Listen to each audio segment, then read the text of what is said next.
Hello दोस्तों, I hope आप सब अच्छे होंगे, अपनी तैयारी अच्छे से कर रहे होंगे। साथियों, इस वीडियो में हम लोग घटना चक्र जो वार्षिकी करंट अफेयर है, इसके राष्ट्रीय परिदृश्य वाले करंट अफेयर को कवर करेंगे। और इसके लिए एक वीडियो में ही पूरा जो राष्ट्रीय परिदृश्य के जो करंट अफेयर हैं उनको जो है कंप्लीट किया जाएगा। तो यदि आप लोग चैनल पर नए हैं तो सब्सक्राइब कर लीजिए और बेल आइकन को प्रेस कर लीजिए, जिससे वीडियो के महत्वपूर्ण नोटिफिकेशन आप लोगों को मिलते रहें। और वीडियो से रिलेटेड कोई भी डाउट हो, कन्फ्यूजन हो, कमेंट बॉक्स में कमेंट करके पूछ सकते हैं। और इसका पीडीएफ भी आप लोगों को टेलीग्राम चैनल पे प्रोवाइड करा दिया जाएगा। और इसमें देखिए जो इम्पोर्टेंट की पॉइंट हैं, इम्पोर्टेंट जो इसमें पॉइंट हैं उनको हाईलाइट कर दिया गया है, ताकि वो ज़्यादा मतलब आपके लंबे समय तक वो दिमाग में बना रहे और लंबे समय तक याद रहे। उसके साथ साथ जो अन्य जो मतलब जो हमारे यूज की नहीं, या फिर से कह सकते हैं कि जो इम्पोर्टेंट नहीं है, उन पे ज़्यादा ध्यान न दे करके हम उन्हीं पॉइंटों पर ज़्यादा ध्यान दें जो एग्ज़ाम के पॉइंट ऑफ व्यू से इम्पोर्टेंट है। ठीक है, जहाँ से क्वेश्चंस बनने की संभावना है। ठीक है, तो इसे आप लोग देखिए। और हो सकता है कि वीडियो जो है थोड़ा लंबा हो जाए, क्योंकि पूरे जो राष्ट्रीय परिदृश्य के करंट अफेयर हैं उनको बस एकमात्र सिंगल वीडियो में कंप्लीट किया जाएगा। तो वीडियो हो सकता है कि थोड़ा लंबा हो जाए। आप लोग पेशेंस बनाए रखें और वीडियो को पूरा देखें। उसके साथ साथ जो है, आप करंट अफेयर का वेटेज एग्जाम में कितना है आप लोगों को बहुत अच्छे से पता है, चाहे वो यूपीपीसीएस हो, आरओ हो, या फिर से जो बीपीएससी होने वाला है। ठीक है, तो इसलिए जो है करंट अफेयर को नज़रअंदाज नहीं किया जा सकता है। और इसलिए जो है पूरा राष्ट्रीय परिदृश्य के जो करंट अफेयर हैं पूरा कंप्लीट कराने से पहले, इसलिए इसको अच्छे से पढ़ने के बाद जो हाईलाइट कर लिया गया है कि जो इम्पोर्टेंट आपकी की पॉइंट है, जो इम्पोर्टेंट पॉइंट है, बस उन्हीं को कवर किया जाए। ठीक है, जिससे कि नहीं तो पढ़ने के लिए क्या है, पढ़ने को तो बहुत कुछ है, लेकिन जहाँ से क्वेश्चंस बनते हैं, जहाँ से क्वेश्चंस आने की संभावना है, अगर हम बस उन पॉइंटों पर फोकस करें तो ज़्यादा सही रहेगा। ठीक, तो चलिए इसी के साथ वीडियो की शुरुआत करते हैं। एक राष्ट्र एक चुनाव प्रस्ताव को जो मंजूरी दी गई थी, अगर इसमें हम देखें तो 1951 से लेकर के 1967 तक लोकसभा और राज्यों की जो विधानसभा के चुनाव है वह एक साथ होते थे। ठीक, याद रखिएगा, ये कुछ फैक्ट है जो एक चुनाव एक जो एक राष्ट्र के चुनाव है उससे रिलेटेड। ठीक है, 1951 से लेकर के और 1967 तक जो चुनाव है वह लोकसभा और राज्यों की विधानसभा का चुनाव एक साथ होता था। और उसके साथ साथ भारत का जो विधि आयोग है, इसने भी निर्वाचन में सुधार के लिए अपनी 170वीं रिपोर्ट प्रस्तुत की, और इसने भी कहा था कि एक राष्ट्र एक चुनाव होना चाहिए। ठीक है, इसने भी जो सुझाव दिया था, किसने? भारत के विधि आयोग ने। किसमें? 170वीं रिपोर्ट में। ठीक, ये भी याद रखिएगा। इसमें अगर हम जो इम्पोर्टेंट वो देखें तो 17 सितंबर 2024 को एक राष्ट्र एक चुनाव के प्रस्ताव को मंजूरी दे दी गई थी। रामनाथ कोविंद की अध्यक्षता में उच्च स्तरीय समिति का गठन किया गया था, और 14 मार्च 2024 को रिपोर्ट जो है इसने अपनी सौंपी थी। उसके साथ साथ देश में जो चुनाव है वह 2 चरणों में संपन्न कराया जाएगा। जो पहला चुनाव है उसमें लोकसभा और सभी राज्यों की जो विधानसभाएं हैं इनका चुनाव एक साथ में होगा। और जो दूसरा चरण है इसमें 100 दिन के अंदर जो स्थानीय निकाय हैं इनका चुनाव कंप्लीट कराया जाएगा। याद रखिएगा, एक राष्ट्र एक चुनाव के अंतर्गत जो चुनाव है वो दो चरणों में कंप्लीट कराया जाएगा। पहले चरण में लोकसभा और राज्यों की विधानसभा का चुनाव कंप्लीट होगा, और दूसरे चरण में 100 दिन के अंदर जो नगर पंचायत हो गया, नगर निगम हो गया, स्थानीय निकाय जो हो गए, इनके चुनाव को कंप्लीट कराया जाएगा। ठीक है, और इसमें समकालीन चुनाव के कार्यान्वयन के सक्षम करने के संसद में 2 प्रकार से संशोधन विधेयक लाए गए थे। ठीक है, इसमें जो है संसद द्वारा दो तरह के संशोधन विधेयक लाए गए थे। एक संवैधानिक संशोधन विधेयक होगा, और दूसरा जो है वह विधानसभा वाले केंद्र शासित प्रदेशों के कानून में परिणामी संशोधन करेगा। इसके साथ साथ अनुच्छेद 83 जिसमें संसद के सदनों की अवधि का उल्लेख किया गया है, अनुच्छेद 172 जिसमें राज्य विधानमंडल की अवधि का उल्लेख किया गया है, इसमें संशोधन किया जाएगा।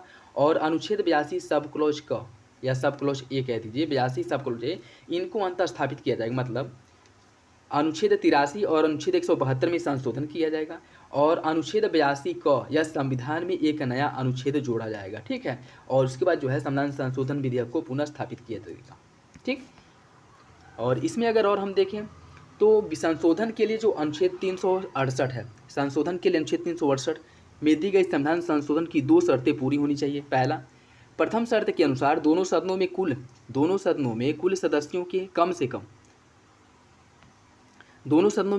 कुल सदस्यों के आधे से अधिक सदस्यों द्वारा मतदान किया जाना अनिवार्य है। और दूसरा शर्त ये होगा कि प्रथम शर्त के अधीन रहते हुए उपस्थित और मतदान करने वाले सदस्यों की संख्या के 2/3 बहुमत से संशोधन होना चाहिए। ठीक है, तो मतलब पहले में क्या कह रहे हैं कि इसमें जो है सदन के कुल सदस्यों का जो प्रभावी बहुमत है वो होना चाहिए, और उसके साथ साथ सदन में उपस्थित और मतदान करने वाले सदस्यों की 2/3 बहुमत से संशोधन होना चाहिए। ठीक, और इसमें देखिए अगर वन नेशन वन इलेक्शन की बात करें तो 8 सदस्यीय समिति का गठन किया गया है। 2 सितंबर 2023 को इसका गठन किया गया था।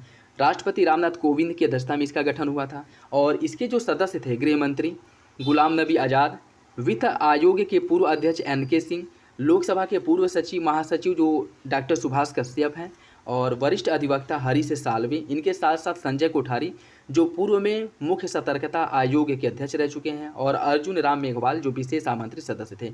यह जो है टोटल 8 लोगों द्वारा मिल करके इस समिति का गठन किया गया था जिसकी अध्यक्षता रामनाथ कोविंद ने की थी। ठीक, नेक्स्ट देखिए, प्रधानमंत्री आशा योजना जारी करने की मंजूरी। 2018 में केंद्रीय मंत्रिमंडल द्वारा एक नई व्यापक योजना के रूप में अम्ब्रेला योजना के तहत जो है अम्ब्रेला स्कीम के तहत प्रधानमंत्री अन्न तथा आय संरक्षण अभियान अर्थात PM आशा योजना को मंजूरी दी गई थी। कब दी गई थी? 2018 में। और 15वें वित्त आयोग के कार्यकाल के दौरान अर्थात 2025 से लेकर के 2026 तक लगभग 35,000 करोड़ रुपए खर्च करने की बात की गई। ठीक है, जब तक 15वां वित्त आयोग जो है इसका कार्यकाल है अर्थात 2025-26 तक टोटल जो है इस पर 35,000 करोड़ रुपए खर्च किया जाएगा। और इसके अंतर्गत जो निम्न घटक शामिल है वो कौन कौन है? इसके अंतर्गत मूल्य समर्थन योजना PSS, प्राइज सपोर्ट स्कीम, मूल्य स्थिरीकरण कोष PSF, प्राइज स्टेबलाइजेशन फंड, मूल्य घाटा भुगतान योजना PDPS, price deficit payment scheme और बाजार हस्तक्षेप योजना MIS, मार्केट इंटरवेंशन स्कीम। ठीक है, इसके अंतर्गत जो है यह चारों घटक शामिल हैं। किसके अंतर्गत? PM आशा योजना के अंतर्गत। और यह जो है किसानों को उनके उत्पादों के लिए उचित मूल्य दिलाने के साथ साथ उपभोक्ताओं को मिलने वाली जो आवश्यक वस्तुओं के मूल्य में आने वाला जो उतार चढ़ाव है इसको नियंत्रित करने के लिए मुख्य रूप से PM आशा योजना की शुरुआत की गई थी। नेक्स्ट देखिए, प्रधानमंत्री जनजाति उन्नत ग्राम अभियान। केंद्रीय बजट 2024-25 में वित्त मंत्री निर्मला सीतारमण द्वारा जनजाति समुदायों जो ट्राइब कम्युनिटी हैं इनको सामाजिक आर्थिक रूप से सुधार करने के लिए इसकी शुरुआत की गई थी और इसमें लगभग 63,000 गाँव शामिल होंगे। उसके साथ साथ 5 करोड़ जनजाति के लोग जो है इसमें शामिल होंगे या कह सकते हैं कि इससे लाभान्वित होंगे। 18 सितंबर 2024 को प्रधानमंत्री जनजाति उन्नत ग्राम अभियान इसको मंजूरी दी गई थी 18 सितंबर 2024 को। इस पर कुल जो व्यय है वह 79,156 करोड़ रुपए टोटल खर्च किया जाएगा और इसमें जो केंद्र का हिस्सा है वो 56,333 करोड़ होगा और राज्यों का जो हिस्सा है 22,823 करोड़ रुपए होगा। इस अभियान में 30 राज्यों के जो संघ शासित क्षेत्र के जनजाति बाहुल्य क्षेत्र हैं यहाँ के 549 गाँव और 2740 ब्लॉकों को इसके अंतर्गत शामिल किया जाएगा।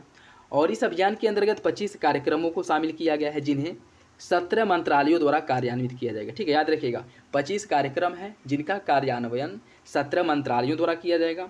केंद्रीय पर्यटन मंत्रालय के माध्यम से स्वदेश दर्शन के अंतर्गत 1000 गृह आवासों को बढ़ावा दिया जाएगा। ठीक है, 1000 गृह आवास जो हैं इनको बढ़ावा दिया जाएगा।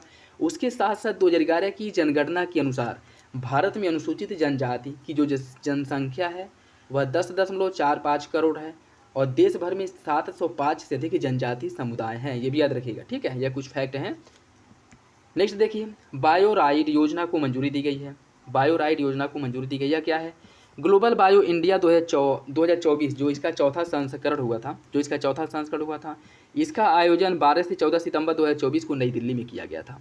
18 सितंबर 2024 को प्रधानमंत्री नरेंद्र मोदी की अध्यक्षता में केंद्रीय मंत्रिमंडल द्वारा बायोराइड योजना को मंजूरी दी गई है और इसका फुल फॉर्म क्या है? जैव प्रौद्योगिकी अनुसंधान नवाचार और उद्यमिता विकास बायोराइड। ठीक, biotechnology research innovation and entrepreneurship development, यह इसका फुल फॉर्म है। बायोराइड योजना में जैव प्रौद्योगिकी विभाग की 2 योजनाओं जैसे एक है जैव प्रौद्योगिकी अनुसंधान एवं विकास R&D और औद्योगिक एवं उद्यमिता विकास I&ED इसका विलय कर दिया गया है। इसके साथ साथ मैन्युफैक्चरिंग और बायोफाउंड्री नामक एक नए घटक को शामिल किया गया है। इसका जो कार्यान्वयन है 15वें वित्त आयोग अर्थात 21-22 से लेकर के 25-26 तक इसका कार्यान्वयन किया जाएगा बायोराइड का। ठीक है, याद रखिएगा। बायोराइड की बात करें, बायोराइड नीति जो है यह 24 अगस्त 2024 को केंद्रीय मंत्रिमंडल द्वारा बायो E3 जिसके अंतर्गत अर्थव्यवस्था, पर्यावरण, रोजगार के लिए जैव प्रौद्योगिकी नीति को मंजूरी दी गई थी। बायो E3 जो है यह बायोटेक्नोलॉजी, इकोनॉमी, इन्वायरमेंट और एम्प्लॉयमेंट है इस नीति को क्या करेगा, कार्यान्वित करेगा। इसका उद्देश्य जो है उच्च प्रदर्शन वाले जैव निर्माण को बढ़ावा देना। और बायो ई3 नीति को जो है इस पर मुख्य रूप से 6 जो व्यापक क्षेत्र हैं इन पर फोकस किया गया है। ठीक है, बायो ई3 नीति में 6 व्यापक क्षेत्रों पर फोकस किया गया है। और यह 6 क्षेत्र कौन कौन से हैं? जैव आधारित रसायन एवं एंजाइम, कार्यात्मक खाद्य एवं स्मार्ट प्रोटीन, सटीक बायो थेरेप्यूटिक्स, जलवायु लचीली कृषि, कार्बन कैप्चर एवं इसका उपयोग करना, उसके साथ साथ भविष्यवादी समुद्री एवं अंतरिक्ष अनुसंधान को बढ़ावा देना। ठीक है, तो याद रखिएगा इसके अंतर्गत टोटल 6 घटक शामिल हैं और ये 6 घटक नीचे बता दिए गए हैं। नमो भारत रैपिड रेल का उद्घाटन। भारत की पहली स्वदेशी सेमी हाई स्पीड ट्रेन जो वंदे भारत एक्सप्रेस है, इसे लॉन्च किया गया था 15 फरवरी 2019 को। और पहला वंदे भारत एक्सप्रेस ट्रेन जो है यह नई दिल्ली से कानपुर, प्रयागराज, वाराणसी मार्ग पर चलाया गया था। ठीक है, जिसकी अधिकतम गति कितनी थी? 160 किलोमीटर। या कह सकते हैं कि वंदे भारत ट्रेन की जो अधिकतम गति है वो 160 किलोमीटर प्रति घंटा होती है। 1 सितंबर 2024 को केंद्रीय रेल मंत्री अश्विनी वैष्णव द्वारा बेंगलुरु रेल परिषद में भारत की पहली वंदे भारत स्लीपर ट्रेन सेवा जो ट्रेन सेट है इसको रवाना किया गया था। ठीक है, वंदे भारत की जो स्लीपर सेट है इसे सबसे पहले बेंगलुरु रेल परिसर में स्थापित किया गया है। 16 सितंबर 2024 को प्रधानमंत्री नरेंद्र मोदी द्वारा गुजरात में भारत की पहले वंदे मेट्रो ट्रेन का उद्घाटन किया गया है और यह अहमदाबाद से भुंज के मध्य चलेगी। इस ट्रेन का जो पुनर्निर्माण है नमो भारत रैपिड रेल के रूप में किया गया है। नमो भारत रैपिड रेल के रूप में इसका पुनर्निर्माण किया गया है। नेक्स्ट देखिए, मिशन मौसम, यह क्या है? 11 सितंबर 2024 को प्रधानमंत्री नरेंद्र मोदी की अध्यक्षता में केंद्रीय मंत्रिमंडल ने मिशन मौसम को स्वीकृति दी थी। 2 वर्षों के लिए इस मिशन के लिए टोटल जो है 2000 करोड़ रुपए का परिव्यय निर्धारित किया गया है। इस मिशन का जो मुख्य रूप है केंद्रीय पृथ्वी विज्ञान मंत्रालय द्वारा इसका कार्यान्वयन किया जाएगा। केंद्रीय पृथ्वी विज्ञान मंत्रालय द्वारा कार्यान्वयन होगा और इसके अंतर्गत मुख्यतः 3 संस्थान इस मिशन के मुख्य कार्यान्वयन की जिम्मेदारी सौंपी गई है। और यह कौन कौन है? भारत मौसम विज्ञान विभाग, इंडियन मेट्रोलॉजिकल डिपार्टमेंट है, भारतीय उष्णदेशीय मौसम विज्ञान संस्थान, Indian institute of tropical metrology जो पुणे में है, और राष्ट्रीय मध्यम अवधि मौसम पूर्वानुमान केंद्र NCMRWF अर्थात national centre for medium range weather और ये आपका फोरकास्टिंग जो कि नोएडा में है। यह तीनों जो है इसका कार्यान्वयन करेंगे। किसका? जो आपका मौसम मिशन है इसका। और इसमें अगर हम और देखें तो इस मिशन के अंतर्गत उन्नत सेंसर और उच्च प्रदर्शन वाले सुपर कंप्यूटर के साथ अगली पीढ़ी के रडार का उपयोग किया जाएगा और यह मिशन मौसम की चरम घटनाओं और जलवायु परिवर्तन के प्रभाव से निपटने में नागरिकों और हितधारकों की मदद करेगी। नेक्स्ट देखिए, स्वच्छ वायु सर्वेक्षण 2019 में केंद्रीय पर्यावरण वन एवं जलवायु परिवर्तन मंत्रालय द्वारा राष्ट्रीय स्वच्छ वायु कार्यक्रम की शुरुआत की गई थी, जिसका उद्देश्य शहर क्षेत्र एवं राष्ट्रीय स्तर पर वायु गुणवत्ता में सुधार लाना। 2024 तक पार्टिकुलेट मैटर PM10 और PM2.5 के स्तर में 20 से 30% कमी करने का लक्ष्य रखा गया था। ठीक है, याद रखिएगा कितना? PM10 और PM2.5 में 2024 तक 20 से 30% कमी करने का लक्ष्य रखा गया था। और इसके अंतर्गत जो है कुल 130 शहरों को 3 श्रेणियों में बांटा गया है। पहली श्रेणी में 47 शहर हैं जिनकी आबादी 10 लाख से अधिक है। सेकेंड श्रेणी के अंतर्गत 43 शहर हैं जिनकी आबादी 3 लाख से 10 लाख के बीच है। और तृतीय श्रेणी के अंतर्गत 40 शहर हैं जिनकी आबादी 3 लाख से कम है। और यह जो है 7 सितंबर 2024 को जयपुर में नीले आकाश के लिए स्वच्छ वायु के अंतर्राष्ट्रीय दिवस के अवसर पर स्वच्छ वायु सर्वेक्षण 2024 के परिणामों की घोषणा की गई थी। केंद्रीय पर्यावरण वन और जलवायु परिवर्तन मंत्री भूपेंद्र यादव और राजस्थान के मुख्यमंत्री भजनलाल शर्मा द्वारा स्वच्छ वायु सर्वेक्षण अवार्ड प्रदान किया गया था। श्रेणी फर्स्ट के अंतर्गत अगर हम बात करें तो सूरत पहले नंबर पे है, जबलपुर दूसरे और आगरा तीसरे। इसमें इंपॉर्टेंट है। ठीक है, सूरत गुजरात पहले नंबर पे है, जबलपुर मध्य प्रदेश दूसरे और आगरा तीसरे नंबर पे है। विभिन्न श्रेणियों में शीर्ष 3 शहर हैं। ठीक है, श्रेणी फर्स्ट के अंतर्गत। और श्रेणी सेकेंड के अंतर्गत अगर हम बात करें फिरोजाबाद या पहले नंबर पे, कहाँ का है? उत्तर प्रदेश। अमरावती दूसरे नंबर पे और झांसी जो है या तीसरे नंबर पे। तो श्रेणी सेकेंड के अंतर्गत उत्तर प्रदेश के 2 शहर शामिल हैं, फिरोजाबाद और झांसी। श्रेणी थर्ड के अंतर्गत इसमें रायबरेली, उत्तर प्रदेश का रायबरेली पहले नंबर पे है, नलगोंडा तेलंगाना और नालगढ़ यह हिमाचल प्रदेश। तो याद रखिएगा तीनों श्रेणियों में उत्तर प्रदेश के शहर आपको देखने को मिल जाएंगे। श्रेणी फर्स्ट के अंतर्गत 1 शहर है, श्रेणी 2 में 2 शहर शामिल है और श्रेणी 3 में जो है 1 शहर शामिल है। ठीक है, और वो कौन कौन से हैं, किस नंबर पे है, ये भी याद रखिएगा। स्वच्छ वायु सर्वेक्षण 2000 उत्तर प्रदेश की स्थिति अगर हम देखें इसमें तो श्रेणी फर्स्ट के अंतर्गत आगरा तीसरे नंबर पे है, लखनऊ चौथे नंबर पे, कानपुर 5वें, वाराणसी 13वें, गाजियाबाद जो है 22वें नंबर पे है, प्रयागराज 24 और मेरठ जो है 29वें नंबर पे है। ठीक है, श्रेणी फर्स्ट के अंतर्गत। और श्रेणी सेकेंड के अंतर्गत हम देखें तो फिरोजाबाद पहले नंबर पे है, झांसी तीसरे, गोरखपुर चौथे, नोएडा छठे, मुरादाबाद 11 और बरेली 18वें नंबर पे है श्रेणी सेकेंड में। और श्रेणी थर्ड के अंतर्गत रायबरेली पहले नंबर पे है, अनपरा तीसरे नंबर पे, खुर्जा 16 और गजरौला जो है यह 18वें नंबर पे है। इसके साथ देखिए स्वच्छ भारत मिशन को नेचर की मान्यता 3 अक्टूबर 2014 को भारत में सार्वभौमिक स्वच्छता कवरेज प्रदान करने के लिए इसकी शुरुआत की गई थी। और यह विश्व के सबसे बड़े राष्ट्रीय व्यवहार परिवर्तन स्वच्छता कार्यक्रम में से एक है और देश को खुले में शौच करना अर्थात ODF प्लस का दर्जा दिलाने के लिए मुख्य रूप से यह केंद्रित था। इसके साथ साथ 2 सितंबर 2024 को विश्व की अग्रणी बहुविषयक विज्ञान जर्नल जो नेचर है, नेचर जो पत्रिका है, इसमें नेचर पत्रिका में इस लेख का शीर्षक प्रकाशित हुआ था, स्वच्छ भारत मिशन के अंतर्गत शौचालय का निर्माण और भारत में शिशु मृत्यु दर। याद रखिएगा किसमें, नेचर जो आपका जनरल है पत्रिका है उसमें यह प्रकाशित हुआ था। एक दशक 2011 से लेकर के 22 की अवधि में अगर हम देखें तो इसके अंतर्गत 35 राज्य और केंद्र शासित प्रदेशों के 640 जिलों को इसमें कवर किया गया। ठीक है, 35 राज्य संघ शासित अर्थात केंद्र शासित क्षेत्रों के 640 जिलों को इसमें कवर किया गया है। और जिला स्तर पर शौचालय तक पहुंच में प्रत्येक 10% बिंदुओं में वृद्धि हुई है। IMR में औसत 0.9% बिंदुओं तक की कमी हुई है।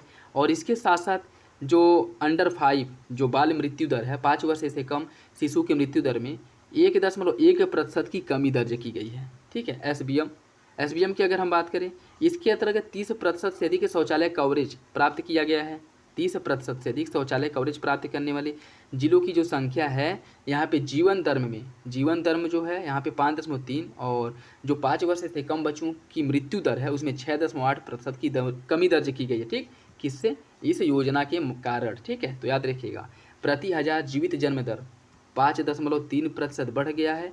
और जो मृत्यु दर है, शिशुओं की मृत्यु दर 5 वर्ष से कम आयु के बच्चों की जो मृत्यु दर है इसमें 6.8% की कमी दर्ज की गई। ठीक, और SBM के तहत बड़े पैमाने पर, SBM मतलब स्वच्छ भारत मिशन की बात कर रहे हैं। ठीक है, SBM के तहत बड़े पैमाने पर शौचालय के प्रावधान ने प्रतिवर्ष लगभग 60,000 से 70,000 नवजात शिशुओं के जीवन की रक्षा करने में योगदान दिया है। ठीक है, देखिए स्वच्छ भारत मिशन के कारण जो पॉजिटिव डेवलपमेंट हुए हैं वह इंपॉर्टेंट है। ठीक है, तो उससे क्वेश्चन जो है बन सकता है, तो ये फैक्ट याद रखिएगा आप। ठीक है, स्वच्छता ही सेवा अभियान 2024 का आयोजन 17 सितंबर 2024 से 2 अक्टूबर 2024 तक किया गया था। स्वच्छता ही सेवा अभियान का आयोजन प्रतिवर्ष स्वच्छ भारत दिवस 2 अक्टूबर 2024 से पहले किया जाता है। इसका आयोजन आवासन एवं शहरी कार्य मंत्रालय द्वारा पेयजल स्वच्छता अभियान जल शक्ति मंत्रालय के सहयोग से किया गया था। और 2024 का केंद्रीय विषय है स्वभाव स्वच्छता संस्कार स्वच्छता, स्वभाव स्वच्छता और संस्कार स्वच्छता, यह इसका टैगलाइन है। ठीक है, 23वां विधि आयोग का गठन, यह एक गैर सांविधिक निकाय है और भारत के विधि न्याय मंत्रालय के विधि कार्य विभाग द्वारा जारी एक अधिसूचना के माध्यम से इसका गठन किया गया था। 2 सितंबर 2024 को केंद्रीय विधि और न्याय मंत्रालय द्वारा भारत के 23वें विधि आयोग का गठन किया गया है और इसके लिए राष्ट्रपति द्रौपदी मुर्मू ने 3 वर्ष अर्थात 1 सितंबर 2024 से 31 अगस्त 2027 तक की अवधि के लिए 23वें वित्त आयोग का गठन किया। याद रखिएगा 23वें वित्त आयोग का जो गठन है 2024 से लेकर के 2027 तक के लिए किया गया, 3 वर्ष के लिए किया गया है। और भारत के 23वें विधि आयोग के जिसमें जो शामिल होंगे, 1 पूर्णकालिक सदस्य होंगे, अध्यक्ष होंगे। ठीक है, 4 इसमें पूर्णकालिक सदस्य होंगे। ठीक, और सचिव विधि कार्य विभाग पदेन सदस्य के रूप में इसमें शामिल होंगे, सचिव विधायी विभाग पदेन सदस्य के रूप में होंगे और 5 जो है अंशकालिक सदस्य इसमें शामिल होंगे, मतलब 5 से अधिक नहीं होंगे। विधि आयोग का जो मुख्यालय है नई दिल्ली में है और भारत के 22वें विधि आयोग का जो कार्यकाल है वह 31 अगस्त 2024 को समाप्त हो जाएगा और 22वें विधि आयोग के जो अध्यक्ष थे वह ऋतुराज अवस्थी थे। डिजिटल कृषि मिशन, भारत की डिजिटल क्रांति द्वारा कृषि के क्षेत्र में रूपांतरित करने के उद्देश्य से केंद्रीय बजट 23-24 में कृषि के लिए डिजिटल सार्वजनिक अवसंरचना DPI डिजिटल पब्लिक इंफ्रास्ट्रक्चर के निर्माण की घोषणा की गई थी और केंद्र सरकार राज्यों के साथ साझेदारी में अगले 3 वर्षों में कृषि के लिए डिजिटल सार्वजनिक अवसंरचना लागू करेगी।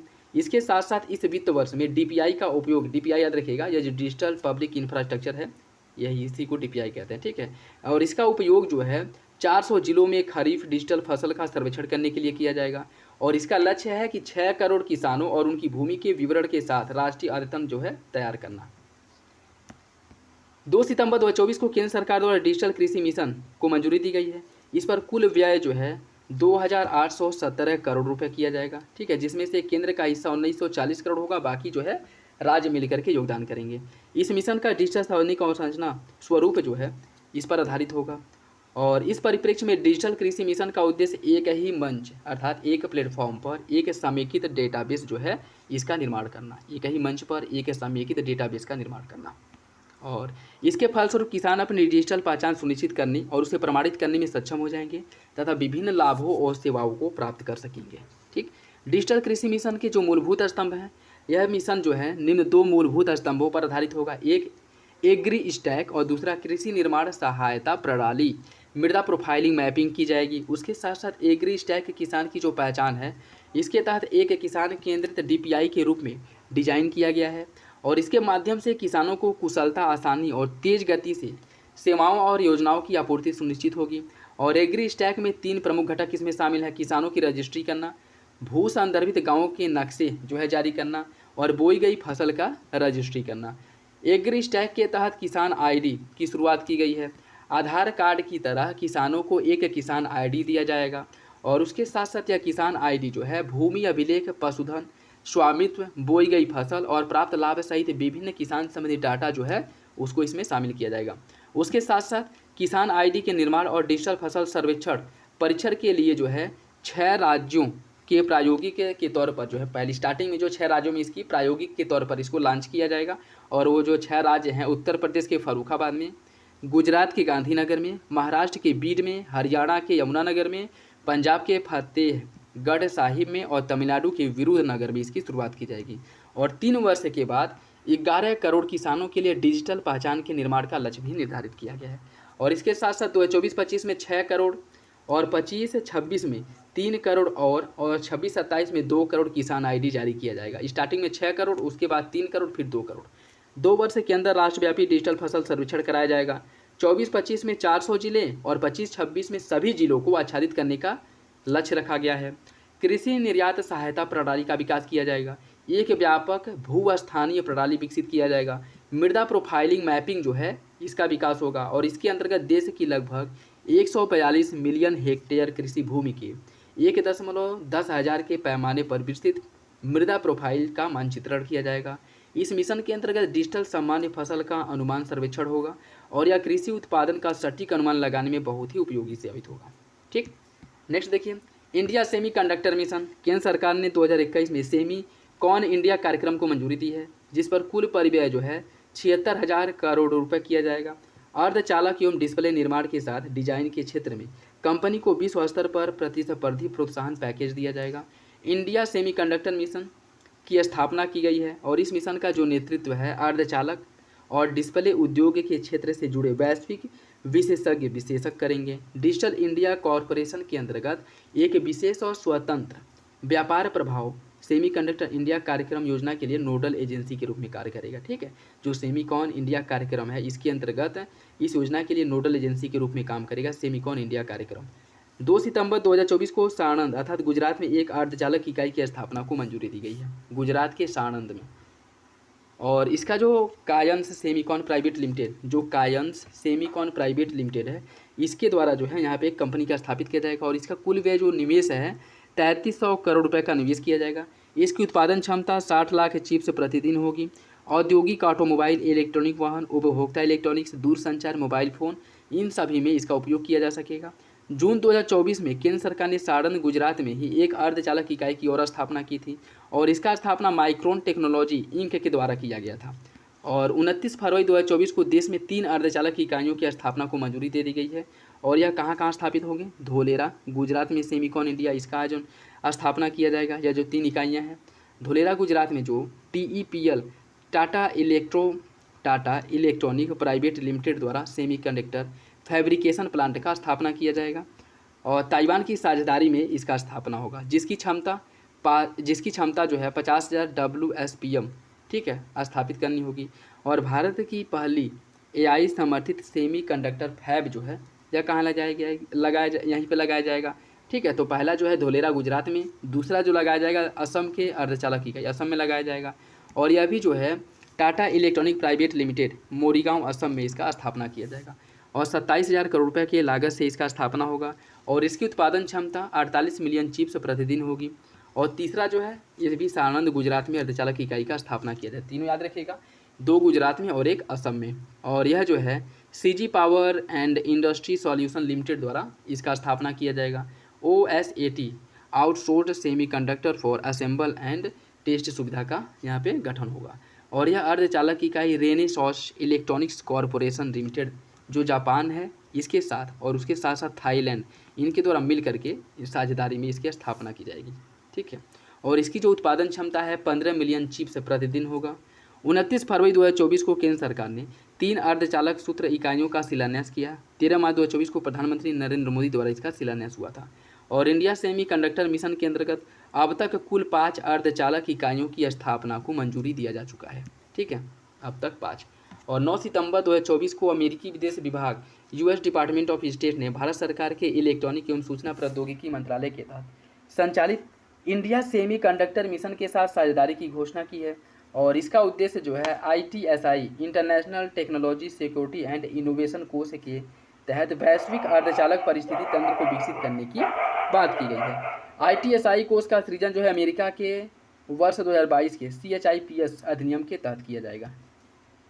सर्वोच्च न्यायालय का ध्वज और प्रतीक कार्य अनुच्छेद 124 जो सुप्रीम कोर्ट से संबंधित है, और 26 जनवरी 1950 को संविधान लागू होने के बाद 28 जनवरी 1950 को सर्वोच्च न्यायालय का गठन किया गया था, या कह सकते हैं कि उद्घाटन किया गया था, जिसके पहले मुख्य न्यायाधीश न्यायमूर्ति हीरालाल जे कानिया थे। 28 जनवरी 2024 को सर्वोच्च न्यायालय ने अपना स्थापना दिवस मनाया। हीरक जयंती था जो डायमंड जुबली है यह मनाया। उसके साथ साथ जो है 28 जनवरी 2025 को सर्वोच्च न्यायालय की स्थापना का 75 वर्ष पूरा हो गया। ठीक है, 75 वर्ष पूरा हो गया। 1 सितंबर 2024 को राष्ट्रपति द्रौपदी मुर्मू ने ध्वज और प्रतीक चिन्ह का अनावरण किया। ध्वज जो है नीले रंग का है। न्यायालय भवन के सुनहरे रंग से इसे चित्रित किया गया है। भवन के ऊपर अर्थात अशोक चक्र का स्थापना किया गया है। एक वृत्त द्वारा घेरा गया है।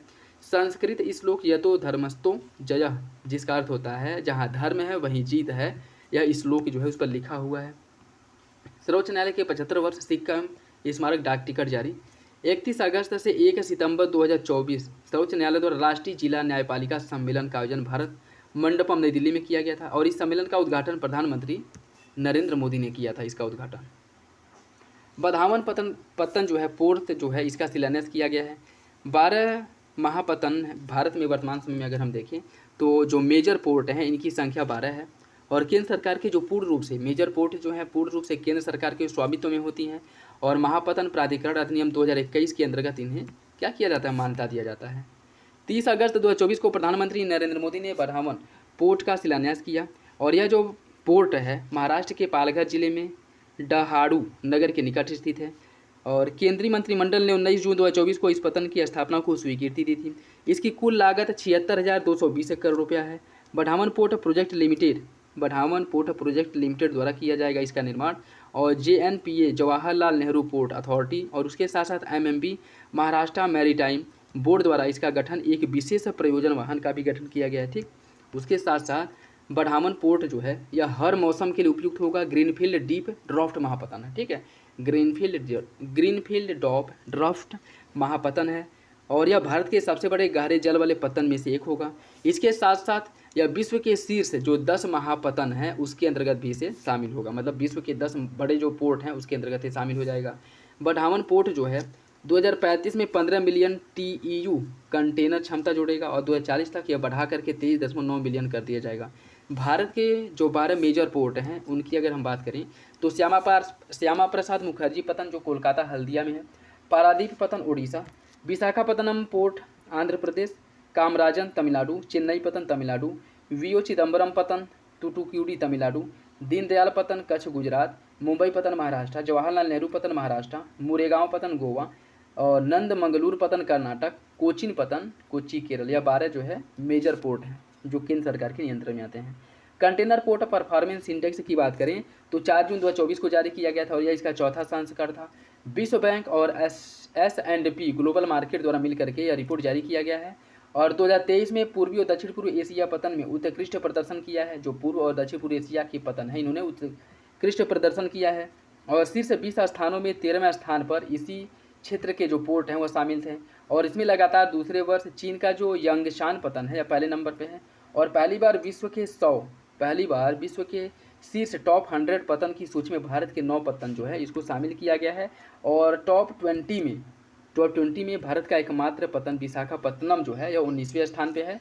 2022 में यह 115वें स्थान पे था और अभी 2023 में 19वें स्थान पे है। तो बहुत ही ज़्यादा उछाल करके, मतलब बहुत ही व्यापक स्तर पे एक कह सकते हैं कि काबिल तारीफ सुधार किया है। ठीक है, तो इससे क्वेश्चन बन सकता है। 115वें नंबर पे सीधे 19वें नंबर पे आया और पहली बार यह है जो टॉप 20 में शामिल हुआ है। ठीक है, और भारत के जो 9 पोर्ट हैं जो टॉप 100 में हैं, उसमें विशाखापत्तनम 19वें नंबर पे है आंध्र प्रदेश, मुद्रा पोर्ट गुजरात 27वें नंबर पे है, पीपामन पतन गुजरात 41वें नंबर पे, कामराजनपुर तमिलनाडु 47 नंबर, कोचीन पतन केरल 63 नंबर, हजीरा पतन गुजरात 68 नंबर, कृष्णापट्टनम पतन आंध्र प्रदेश 71 नंबर, चेन्नई पतन तमिलनाडु 80 और जवाहरलाल नेहरू महाराष्ट्र 96।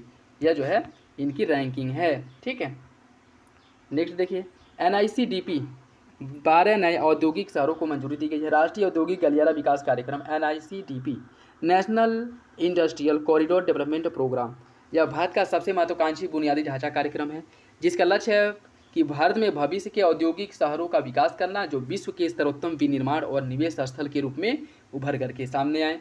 और इसी परिप्रेक्ष्य में दिसंबर 2020 में भारत सरकार द्वारा NICDP के अंग के रूप में 4 चरणों में 11 औद्योगिक गलियारों को स्वीकृति दी गई थी और कुल 32 परियोजनाओं को इसके अंतर्गत शामिल किया गया है। और इसी में जो है 4 ग्रीनफील्ड औद्योगिक स्मार्ट शहरों का निर्माण भी किया जाएगा। ग्रीनफील्ड का मतलब यह है जहाँ पे कोई शहर नहीं है वहाँ पे नवीन शहर बसाया जाएगा। ठीक है, पूरी तरह से नया होगा और ऐसे 4 शहर बसाए जाएंगे।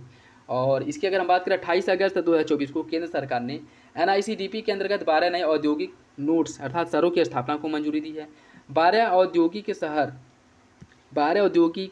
शहर देश के 10 राज्यों में विस्तृत होंगे और इन्हें जो है 6 प्रमुख गलियारों के माध्यम से जोड़ा जाएगा। और यह जो नए स्वीकृत जो नगर हैं इनकी अगर हम बात करें यहाँ कहाँ पे हैं, तो खुरपिया उत्तराखंड, राजपुर पटियाला पंजाब, दीघी महाराष्ट्र, पलक्कड़ केरल, आगरा उत्तर प्रदेश, प्रयागराज उत्तर प्रदेश के 2 हैं। ठीक, एक है आगरा और दूसरा है प्रयागराज, गया बिहार, हजीराबाद तेलंगाना, ओरवाकल आंध्र प्रदेश और कोप्पार्थी आंध्र प्रदेश, जोधपुर पाली राजस्थान। यह 12 शहर है। ठीक है, और राष्ट्रीय औद्योगिक गलियारे जो हैं 11, वह कौन कौन से हैं? दिल्ली मुंबई औद्योगिक गलियारा, अमृतसर कोलकाता औद्योगिक गलियारा, चेन्नई बंगलुरु औद्योगिक गलियारा, विजाग चेन्नई औद्योगिक गलियारा, बंगलुरु मुंबई औद्योगिक गलियारा, उड़ीसा आर्थिक गलियारा, हैदराबाद नागपुर औद्योगिक गलियारा, हैदराबाद वारंगल औद्योगिक गलियारा, हैदराबाद बेंगलुरु औद्योगिक गलियारा, कोयम्बटूर होते हुए कोच्चि तक जाएगा और दिल्ली नागपुर औद्योगिक गलियारा। यह 11 राष्ट्रीय गलियारे हैं। ठीक है, यह 11 राष्ट्रीय गलियारे हैं। और NICDP इसका जो विकास है इसके अंतर्गत 4 ग्रीनफील्ड शहरों का निर्माण किया जाएगा। और ये 4 ग्रीनफील्ड शहर है इनका निर्माण कहाँ पे होगा? धुलेरा विशेष निवेश क्षेत्र के अंतर्गत होगा, औरंगाबाद औद्योगिक शहर और महाराष्ट्र में होगा, एकीकृत औद्योगिक टाउनशिप ग्रेटर नोएडा के पास में, और एकीकृत औद्योगिक टाउनशिप विकास उद्योगपुरी मध्य प्रदेश में, तो इसमें एक उत्तर प्रदेश में भी है। ठीक है, एकीकृत पेंशन योजना 23 लाख कर्मचारियों को इससे लाभ मिलेगा। 25 अगस्त 2024 को अपने सभी कर्मचारियों के लिए UPS को मंजूरी देने वाला महाराष्ट्र पहला राज्य बन गया है। 24 अगस्त 2024 को एकीकृत पेंशन योजना UPS को मंजूरी दी गई। 1 अप्रैल से यह प्रभावी हो गया और कर्मचारियों को उनकी सेवानिवृत्ति से पहले के अंतिम 12 महीने में प्राप्त औसत मूल्य वेतन के 50% के समतुल्य राशि जो है पेंशन के रूप में दी जाएगी। और इसके लिए ज़रूरी यह है कि न्यूनतम 25 वर्ष की सेवा आवश्यक है और 25 वर्ष से कम सेवा अवधि के लिए अनुपातिक रूप से पेंशन प्रदान की जाएगी, लेकिन न्यूनतम जो सेवा है वो 10 वर्ष होनी चाहिए। ठीक है, मतलब कम से कम किसी भी कर्मचारी द्वारा जो अपनी सेवा है जॉब जो है कम से कम 10 वर्ष करना होगा, तभी उसे यह लाभ मिलेगा। न्यूनतम 10 वर्ष की सेवा के बाद सेवानिवृत्ति पर न्यूनतम जो है 10,000 रुपये प्रतिमाह सुनिश्चित न्यूनतम पेंशन दिया जाएगा। यह अधिक हो सकता है लेकिन कम नहीं। और न्यूनतम पेंशन पर मुद्रास्फीति सूचकांक लागू होगा। इसका तात्पर्य क्या है कि मुद्रास्फीति के कारण जैसे जैसे महंगाई बढ़ेगी उसी अनुपात में आपका जो पेंशन है वो भी बढ़ता रहेगा। ठीक है, सेवानिवृत्ति पर कर्मचारी ग्रेच्युटी के अतिरिक्त एक मुश्त राशि के लिए भी पात्र होंगे। कर्मचारी का योगदान वेतन मूल वेतन प्लस महंगाई भत्ता का 10% रहेगा, जबकि केंद्रीय सरकार का योगदान इसमें कितना रहेगा 18.5%। एनपीएस वात्सल्य वयस्कों के लिए एक नई पेंशन योजना की शुरुआत की गई है बजट 2024-25 में। यह एक अंशदान आधारित पेंशन योजना है। 18 वर्ष से कम आयु के सभी वयस्क जो है इसके अंदर शामिल होंगे और प्रति वर्ष न्यूनतम 1000 रुपये का योगदान और अधिकतम की कोई सीमा नहीं। न्यूनतम 1000, अधिकतम की कोई सीमा नहीं। माता पिता या जो भी अभिभावक हैं अपने बेटे या कह सकते हैं कि अपने बच्चों के नाम से जो है अंशदान कर सकते हैं। और 18 सितंबर 2024 को वित्त मंत्री ने नई दिल्ली में एनपीएस वात्सल्य को लॉन्च किया था। ठीक है, याद रखिएगा। NIRF India ranking 2024, NIRF national institutional ranking framework, इसकी शुरुआत जो है 29 सितंबर 2015 को की गई थी। यह इसका पहला संस्करण 2016 में जारी किया गया था और 12 अगस्त 2024 को केंद्रीय शिक्षा मंत्री धर्मेंद्र प्रधान इंडिया रैंकिंग 2024 जारी किए। देखिए बाकी जो योजना है उसका जो जब वो शुरू किया गया था, ठीक है, स्टार्टिंग में कब पहली बार जारी किया गया था वो भी मैं इसलिए बता दे रहा हूँ कि अगर उससे रिलेटेड क्वेश्चंस बने कि कोई किसी योजना को लेकर के कि कौन सी योजना कब जारी किया गया था या कब से जारी हो रहा है, तो उसे भी लेकर के आप लोगों को कोई कन्फ्यूजन ना हो, कोई डाउट ना हो और वो आपको फैक्ट जो है पता हो। ठीक है, और अभी जो लेटेस्ट का जारी किया गया है वह केंद्रीय शिक्षा मंत्री धर्मेंद्र प्रधान द्वारा जारी किया गया है और इसमें रैंकिंग में नई दिल्ली स्थित जो भारत मंडपम है यहाँ से जारी किया गया था और यह इसका 9वां संस्करण था। 8 श्रेणियों के अंतर्गत जो है रैंकिंग प्रदान की गई है। 8 श्रेणियों के अंतर्गत, जिसमें एक है समग्र ओवरऑल रैंकिंग, कॉलेज श्रेणी में, विश्वविद्यालय श्रेणी में, अनुसंधान संस्थान रिसर्च इंस्टीट्यूशनल के श्रेणी में, नवाचार इनोवेशन के क्षेत्र में और राज्य सार्वजनिक विश्वविद्यालय स्टेट पब्लिक के क्षेत्र में, मुक्त विश्वविद्यालय के क्षेत्र में और कौशल विद्यालय स्किल के क्षेत्र में। देखिए इसमें 2 रैंकिंग जो है वो नई जारी की गई है, मुक्त विश्वविद्यालय और कौशल। इन दोनों को जो है इस जो सूचकांक है इसमें शामिल किया गया। इसके पहले यह जो संकेतक है शामिल नहीं किए जाते थे। ठीक है, और 3 श्रेणियों यथा राज्य सार्वजनिक विश्वविद्यालय और मुक्त विश्वविद्यालय, कौशल विश्वविद्यालय, यह जो है पहली बार इंडिया रैंकिंग में शामिल किया गया। ठीक है, राज्य सार्वजनिक विश्वविद्यालय, मुक्त विश्वविद्यालय और कौशल विश्वविद्यालय, मुक्त विश्वविद्यालय, कौशल विश्वविद्यालय और जो है आपका यह स्किल यूनिवर्सिटी, इनको पहली बार इसमें शामिल किया गया है। देखिए समग्र श्रेणी में लगातार 6ठे वर्ष भारतीय प्रौद्योगिकी संस्थान मद्रास IIT मद्रास पहले नंबर पर है। अभियांत्रिकी के क्षेत्र में IIT मद्रास को लगातार 9वीं बार जो है पहला स्थान प्राप्त हुआ है। विश्वविद्यालय की श्रेणी में जो IISc बेंगलुरु है यह लगातार 9वें वर्ष पहले नंबर पे है। ठीक, तो समग्र रैंकिंग में IIT मद्रास पहले नंबर पे है, भारतीय विज्ञान संस्थान बेंगलुरु दूसरे नंबर पे है और इसमें 5वें नंबर पे IIT कानपुर में है समग्र रैंकिंग में, ये भी याद रखिएगा। उत्तर प्रदेश के जो संस्थान है IIT कानपुर 5वें नंबर पे, बनारस हिंदू विश्वविद्यालय 11, अलीगढ़ मुस्लिम विश्वविद्यालय 16, IIT BHU 30 और AMET विश्वविद्यालय Gautam Buddh Nagar 49, Baba Saheb Bhimrao Ambedkar 55 Lucknow, king George medical university Lucknow 88वें नंबर पे और शिव नाडर विश्वविद्यालय गौतम बुद्ध नगर 95वें नंबर पे। यह उत्तर प्रदेश के संस्थान हैं जो समग्र रैंकिंग के अंतर्गत शामिल हैं। इंडिया रैंकिंग विभिन्न श्रेणियों में जो पहला स्थान प्राप्त हुआ है उसमें विश्वविद्यालय श्रेणी में भारतीय विज्ञान संस्थान बेंगलुरु कर्नाटक पहले नंबर पर है, कॉलेज श्रेणी में हिंदू कॉलेज दिल्ली पहले नंबर पर है, अनुसंधान के क्षेत्र में भारतीय विज्ञान संस्थान बेंगलुरु पहले नंबर पर है और नवाचार के क्षेत्र में IIT बॉम्बे पहले नंबर पर है। मुक्त विश्वविद्यालय की श्रेणी में इंदिरा गांधी राष्ट्रीय मुक्त विद्यालय जो है पहले नंबर पे है। कौशल के क्षेत्र में अगर हम बात करें तो symbiosis skills and professional university, जिसका पहले symbiosis skill and open university के नाम से इसे जाना जाता था, जो पूरे महाराष्ट्र में यह पहले नंबर पे है। किसमें? कौशल के क्षेत्र में। ठीक है, कौशल विकास के क्षेत्र में। राज्य सार्वजनिक विश्वविद्यालय के क्षेत्र में अन्ना विश्वविद्यालय चेन्नई तमिलनाडु पहले नंबर पर है और विभिन्न विषयों में जो पहला स्थान प्राप्त हुआ है अभियांत्रिकी इंजीनियरिंग में IIT मद्रास को, प्रबंधन के क्षेत्र में IIM अहमदाबाद को, फार्मेसी के क्षेत्र में जामिया हमदर्द नई दिल्ली को, चिकित्सा के क्षेत्र में अखिल भारतीय आयुर्विज्ञान संस्थान नई दिल्ली को, दंत चिकित्सा के क्षेत्र में Savita institute of medical and technology sciences Chennai Tamil Nadu को, विधि के क्षेत्र में national law school of India university Bengaluru को, वास्तुकला के क्षेत्र में IIT रुड़की को, कृषि एवं संबंध क्षेत्र में भारतीय कृषि अनुसंधान संस्थान नई दिल्ली को पहला स्थान प्राप्त हुआ है।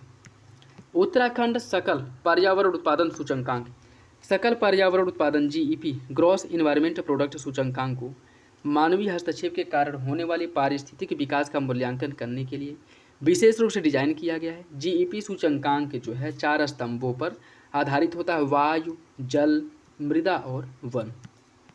19 जुलाई 2024 को उत्तराखंड के मुख्यमंत्री पुष्कर सिंह धामी द्वारा यह सूचकांक लॉन्च किया गया है और पर्यावरण उत्पाद सूचकांक जारी करने वाला या लागू करने वाला उत्तराखंड पहला राज्य है। इसका उद्देश्य क्या है कि पारिस्थितिकी को अर्थव्यवस्था से जोड़ना, यह इसका उद्देश्य है।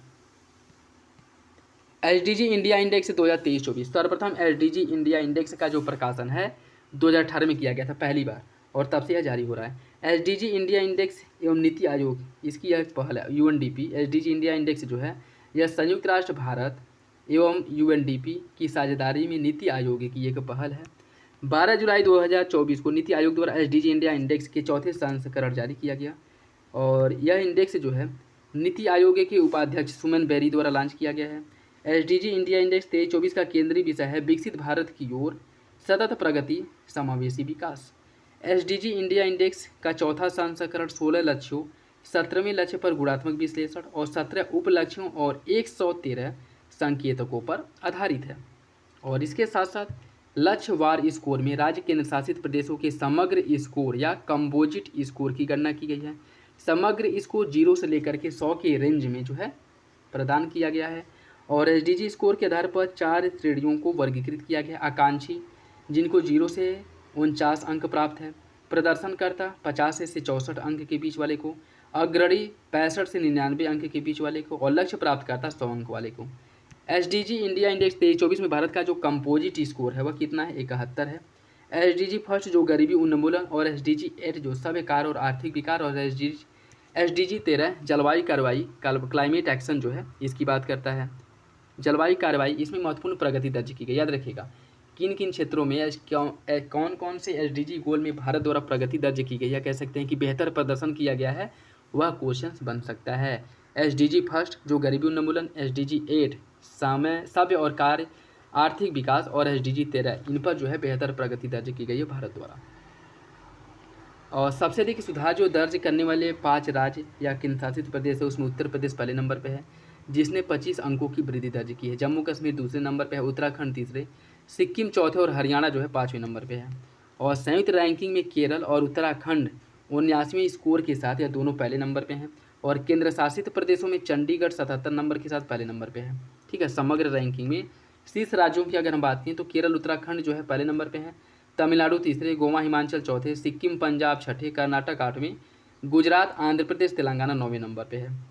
और अंतिम 6 नंबर पे अंतिम जो रैंक प्राप्त हुआ है उसमें बिहार सबसे लास्ट पायदान पे है, फिर झारखंड है, नागालैंड, मेघालय 25वें नंबर पे। ठीक, और अरुणाचल प्रदेश असम 23, उड़ीसा 22, राजस्थान मध्य प्रदेश, उत्तर प्रदेश छत्तीसगढ़ या 18वें नंबर पे है। ठीक है, जिनको स्कोर प्राप्त हुआ है कितना? 67। ठीक, और केंद्र शासित प्रदेशों के अच्छे प्रदर्शन में चंडीगढ़ पहले नंबर पे है, पुदुचेरी जम्मू कश्मीर जो है दूसरे नंबर पे है, और सबसे अंतिम इसमें अगर हम बात करें तो लद्दाख जो है अंतिम नंबर पे। ठीक, राज्यों के प्रदर्शन, आकांक्षी में किसी भी राज्य को नहीं रखा गया है। आकांक्षी जो 0 से 49 के अंदर कोई भी राज्य नहीं है। अच्छे प्रदर्शन में नागालैंड, मेघालय, झारखंड और बिहार यह 4 राज्य शामिल हैं जिन्होंने अच्छा प्रदर्शन किया है। अग्रणी फ्रंट रनर के अंतर्गत जिनको 65 से लेकर के 99 के बीच अंक दिया जाता है, इसमें यह राज्य शामिल है जिसमें आपका उत्तर प्रदेश भी है। ठीक है, ये सभी राज्य जो है अग्रणी अर्थात फ्रंट रनर के अंतर्गत शामिल है। और लक्ष्य प्राप्तकर्ता में भी कोई राज्य नहीं है। तो याद रखिएगा आकांक्षी और लक्ष्य प्राप्तकर्ता के अंतर्गत कोई भी राज्य नहीं शामिल है। ठीक है, और इसमें केंद्र शासित प्रदेशों के प्रदर्शन में आकांक्षी, अच्छा प्रदर्शन और लक्ष्य प्राप्तकर्ता, इसमें किसी भी राज्य को शामिल नहीं किया गया। सभी राज्य जो है यह अग्रणी फ्रंट रनर के अंतर्गत शामिल है। ठीक है, सभी राज्य। एसडीजी लक्ष्य आधारित शीर्ष राज्य केंद्र शासित प्रदेशों की बात करें तो लक्ष्य फर्स्ट के अंतर्गत जो गरीबी उन्मूलन है इसमें तमिलनाडु, दादर नागर हवेली इन्होंने अच्छा प्रदर्शन किया। लक्ष्य 2 जो भूखमरी की समाप्ति को इंडिकेट करता है, केरल और पुदुचेरी ने इसमें अच्छा प्रदर्शन किया है। लक्ष्य 3 जो अच्छा स्वास्थ्य एवं कल्याण की बात करता है, ठीक है, गुड हेल्थ एंड वेलबींग की बात करता है, इसमें जो गुजरात और दिल्ली ने अच्छा प्रदर्शन किया है। लक्ष्य 4 जो गुणवत्तापूर्ण शिक्षा की बात करता है, केरल और दिल्ली ने इसमें अच्छा प्रदर्शन किया है। जो लैंगिक समानता लक्ष्य 5 है, इसमें नागालैंड और लक्षद्वीप ने अच्छा प्रदर्शन किया है। लक्ष्य 6 जो स्वच्छ जल एवं स्वच्छता की बात करता है, इसमें गोवा, अंडमान निकोबार ने अच्छा प्रदर्शन किया है। और उसके साथ साथ जो लक्ष्य 7 है जो सस्ती एवं स्वच्छ ऊर्जा की बात करता है, इसमें इन राज्यों ने अच्छा प्रदर्शन किया है और इस उत्तर प्रदेश भी इसी के अंतर्गत शामिल है। लक्ष्य 8 जो है जो सभ्य कार्य एवं आर्थिक विकास की बात करता है, इसमें हिमाचल प्रदेश, लद्दाख। लक्ष्य 9 गोवा पुदुचेरी। लक्ष्य 3 गोवा पुदुचेरी। 11 महाराष्ट्र चंडीगढ़। और 12 जो है त्रिपुरा जम्मू कश्मीर। 13 सिक्किम तमिलनाडु चंडीगढ़। 14 पश्चिम बंगाल। 15 झारखंड, त्रिपुरा, दादरा नागर हवेली, दमन दीव और 16 जो है गुजरात लद्दाख। इन्होंने इसमें अच्छा प्रदर्शन किया। ठीक है, तो किस एसडीजी में किन राज्यों ने अच्छा प्रदर्शन किया, खास करके यूपी वाला याद रखिएगा। ठीक है, एसडीजी 7 जिसमें उत्तर प्रदेश ने अच्छा प्रदर्शन किया है। संविधान हत्या दिवस, भाग 18 अनुच्छेद 352 से लेकर के 360 आपातकाल का उल्लेख किया गया है और 3 बार भारत में अब तक आपातकाल लागू हो चुका है। सबसे पहले भारत चीन युद्ध के समय जो 62 से लेकर के 68 तक लागू हुआ था। दूसरी बार भारत पाकिस्तान युद्ध के समय जो 3 दिसंबर 1971 को लागू हुआ था और यह आपातकाल अभी समाप्त नहीं हुआ था, तभी जो है तीसरे आपातकाल की भी घोषणा कर दी गई थी, आंतरिक गड़बड़ी या फिर आंतरिक अशांति के आधार पर। ठीक है, वर्तमान समय में आंतरिक गड़बड़ी के आधार पर नहीं लागू होता है, आंतरिक अशांति के आधार पर जो है लागू होता है। ठीक है, आंतरिक गड़बड़ी आंतरिक अशांति नहीं, बल्कि जो देखिए, और इसमें जो है इसे समाप्त किया गया था 1977 में, इसे समाप्त किया गया था। तो अभी तक 3 बार आपातकाल लागू हुआ है। और प्रतिवर्ष 25 जून को संविधान हत्या दिवस के रूप में मनाने की बात की गई है। 12 जुलाई 2024 को भारत के राजपत्र में इसे प्रकाशित भी कर दिया गया है। और इसके साथ साथ जो है 26 जून 2024 को 18वीं लोकसभा के अध्यक्ष के रूप में पुनः चुने जाने के बाद ओम बिरला ने 25 जून 1975 की आपातकाल की उद्घोषणा पर एक निंदा प्रस्ताव पेश किया था और कमिटेड ब्यूरोक्रेसी और कमिटेड जुडिशरी की धारणा को लोकतंत्र विरोधी रवैया बताया था। इसके साथ साथ नेक्स्ट देखिए, हैदराबाद मुक्ति दिवस 17 सितंबर को प्रतिवर्ष हैदराबाद मुक्ति दिवस के रूप में मनाए जाने की बात की गई है। 12 मार्च 2024 को केंद्रीय गृह मंत्रालय द्वारा एक अधिसूचना के माध्यम से यह जानकारी दी गई। और देखिए 17 सितंबर 1948 को ऑपरेशन पोलो के माध्यम से पुलिस कार्रवाई के माध्यम से इसे मुक्त कराया गया था।